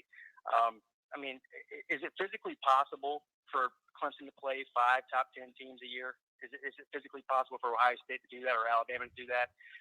No, it's not. So what I'm getting at here is I think the best way to fix this is to get rid of divisions, not conferences, but divisions. This way you have the same way that the Big 12 does now, right? Mm-hmm. This way you have the best 2 teams in the conference playing for the championship every year, even if it's a rematch. That doesn't really matter, but at least you're getting a real conference champion out of that, because most of these conferences are top heavy in the divisions. Would you agree with that? So the issue I have with that is I think in the Big 12 it works because everybody plays everyone. But you would still have a situation if you took the 14 teams, let's say in the ACC, and you went to a Big 12 style format in which you took the top 2 teams and you eliminated the divisions, but they still didn't play each other. All the teams would not play each other. You would only play 8 of the other 13 teams. Therefore, there would be a scheduling discrepancy between all the teams. You could have teams with very difficult schedules, other teams with crappy schedules within the same conference. The Big 12 does it right just because they fell into the situation of doing it right. It wasn't their brainchild that they're so brilliant. They just had teams leave. Therefore, they were left with 10 teams and a 9-game conference season. Therefore, it's equitable. Therefore, there's legitimacy in the first place team playing the second place team. But if Clemson has a schedule that's within the conference that's eons more difficult than Pitt, and Pitt finishes second based on a weak schedule within the conference, then that's a bit sketchy. But you're left with the discrepancy now because there's already top-heavy divisions. So why not take the two best teams with the best record and put them against each other? In other words, last year Clemson would have played Syracuse instead of Pitt. A 5-loss Pitt team in the ACC. They would have played a 2-loss Syracuse team, but that would have been a better matchup. And also, it rotates the games, which is better for the fans like us to watch these rotating games. In other words, we play Miami every 3 years instead of every 7 years. Yep. So I just don't see a real need for divisions. I think it's more interesting for college football if there's not divisions, and I think it gives you better championship games, and it may give you maybe not every year, but most years probably a better schedule overall for every conference. Every point that you made, I completely agree with, and you probably made 7 or 8 to back your system and why it would function and work so much better. It would produce better championship games. Ohio State would not have throttled Northwestern by 3 touchdowns in the Big Ten championship game last year. They would have had a rematch against Michigan, or they would have played Penn State or somebody. And we could go through a zillion examples of this. The best teams in the Pac-12 were in the North Division last year. They were not in the South, and on and on and on and on. We could go through a number of examples. How many years did Florida limp into an SEC championship game with Treon Harris at quarterback and get pummeled by Alabama, while it would have been nice to see an Alabama-LSU rematch or whatever? We could go through a number of scenarios, and you're right, 90-some% of the time, that would produce better championship games. Again, I can't get past the fairness and the purity of the Big 12 because everybody plays everyone. Again, I just have to make the point that in the ACC and the SEC in particular, this is where it's would be the most egregious, is you only play 8 of the other 13 teams. So therefore, there will be schedules that will be much tougher than other schedules. So the second place team or the first place team may not have necessarily earned it against the schedule that is comparable than maybe the third place team in the conference that had to play the toughest schedule in the conference, because not everybody's playing the same schedule. Right. But at this point, is it not much easier to get to the SEC title game in the East than it is the West, or not just now, but in the past decade or so? Your system is eons better than what we're doing now. I totally agree, but that's the one part of it I don't like. So, for example, right, and go ahead. This is when I really started to trash conference scheduling. And again, it's all of them except for the Big 12. And again, they are not geniuses. They fell into this position by the conference being, shrinked. I was just using that as an example. Yeah, but you're right. They have the purest conference championship format. There was a year, I believe in 2012, 2013, something in that range, where LSU was still likened to Alabama as being, one of the top teams in the country and Alabama's chief nemesis. There was a year in which, so as you well know, you play everyone in your division. You play 2 crossovers in the other division. LSU's 2 opponents in the other division were Georgia and Florida, who both went 7-1 in the SEC the previous season. So they were 14-2. They were playing 2 teams who were 14-2 the previous season in the SEC. Alabama was playing Tennessee and Kentucky, who both went 1-7 in the SEC the previous season. So they were playing 2 teams who went 2-14. Therefore, what is the unfairness that's produced by 2 teams competing for division championship who play each other and play 5 like teams, but then the 2 of 8 teams that are played on their schedule, one has to play 2 teams that went 14-2 the last year, and the other team plays two teams that went 2-14. That is a complete advantage to one team. That Exactly. shouldn't exist.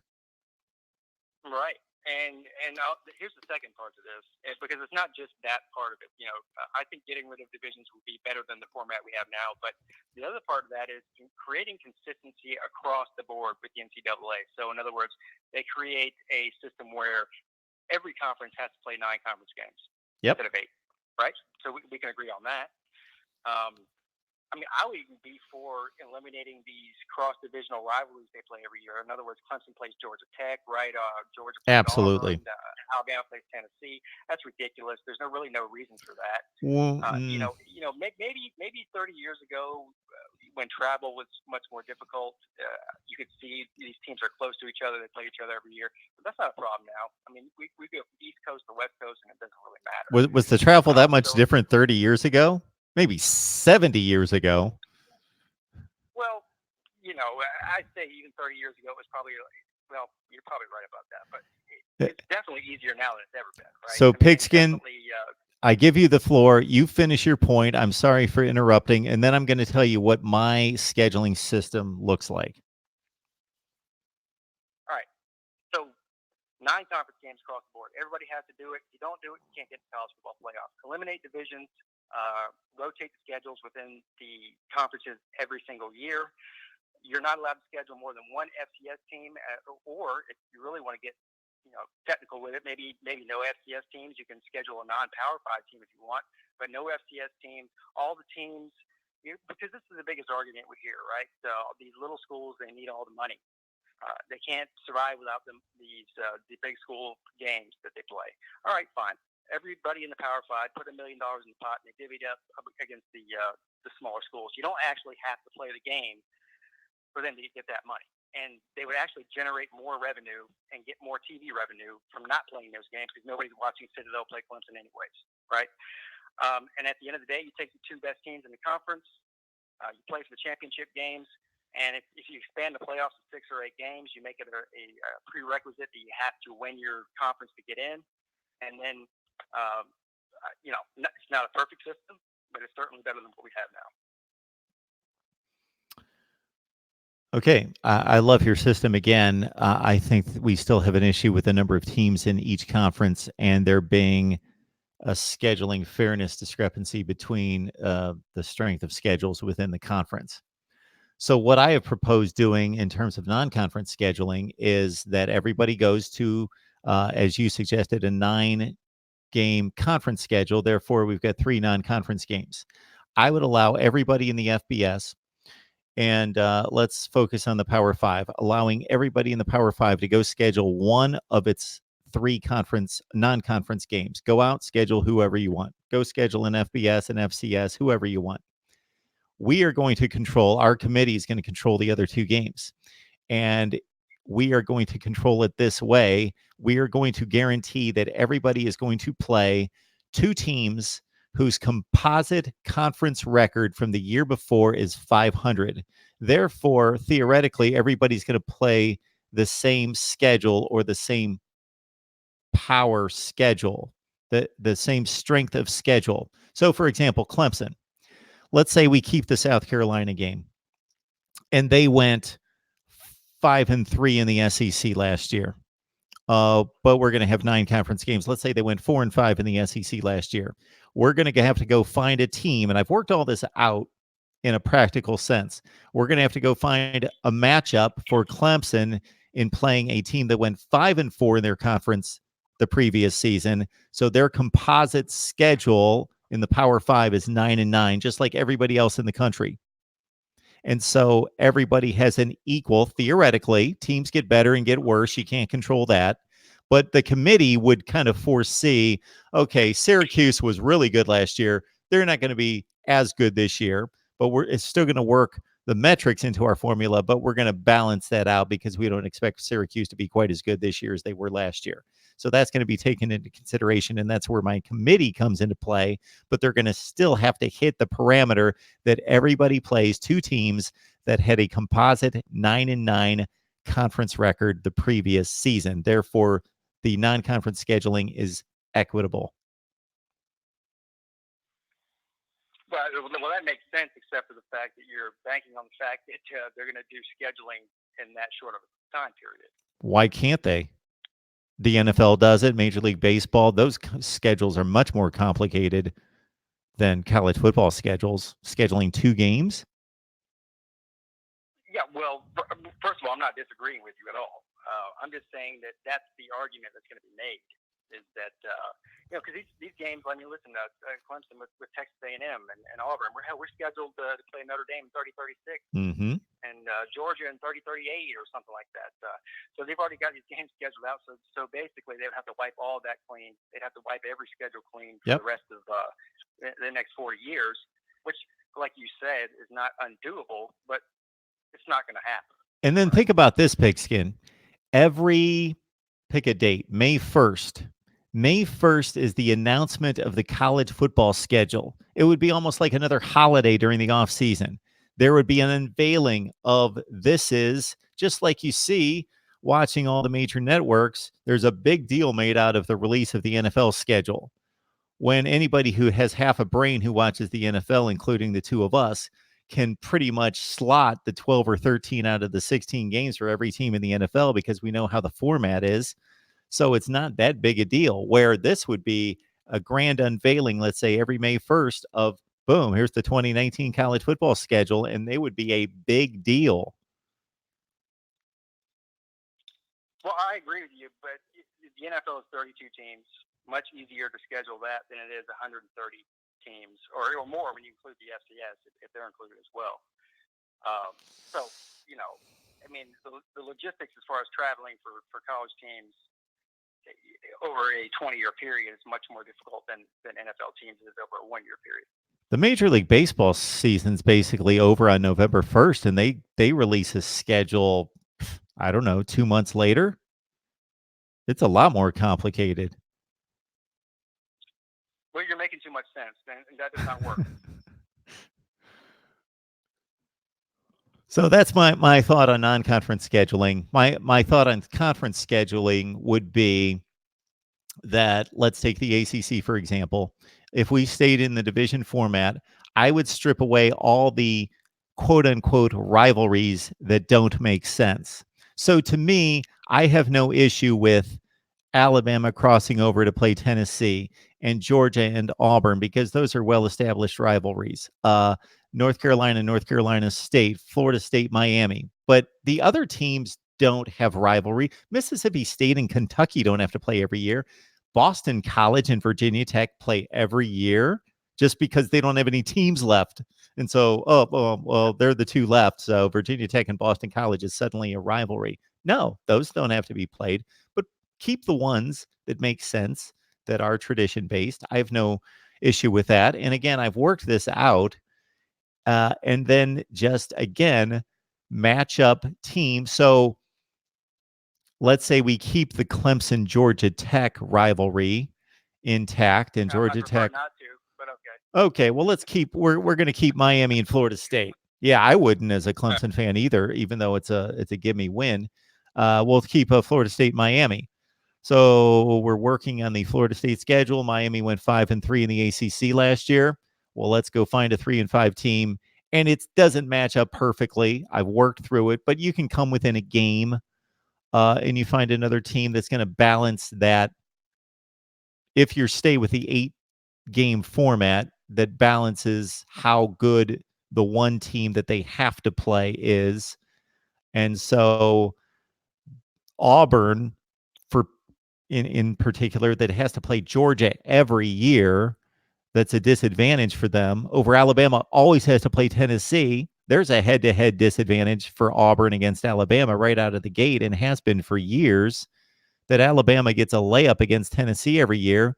So then it rotates where the other games, Vanderbilt, Kentucky, South Carolina. So Alabama has been on a free ride in terms of their non-division scheduling for a long time. Yeah, and I guess the people that would combat that would say, well, these things are cyclical. So in other words, 15 years ago, Tennessee was beating Alabama. Yep. So and these things happen. You go through these periods where one team's better than the other.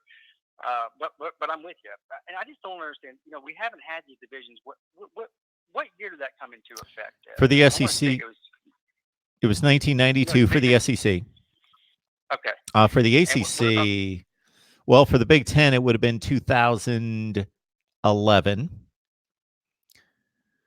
And for the Pac-12, we survived 100 years of football, major college football without divisions. Yep. Now they are a necessity, is what they're telling us. Well, they want to play championship games, even though that's not a necessity.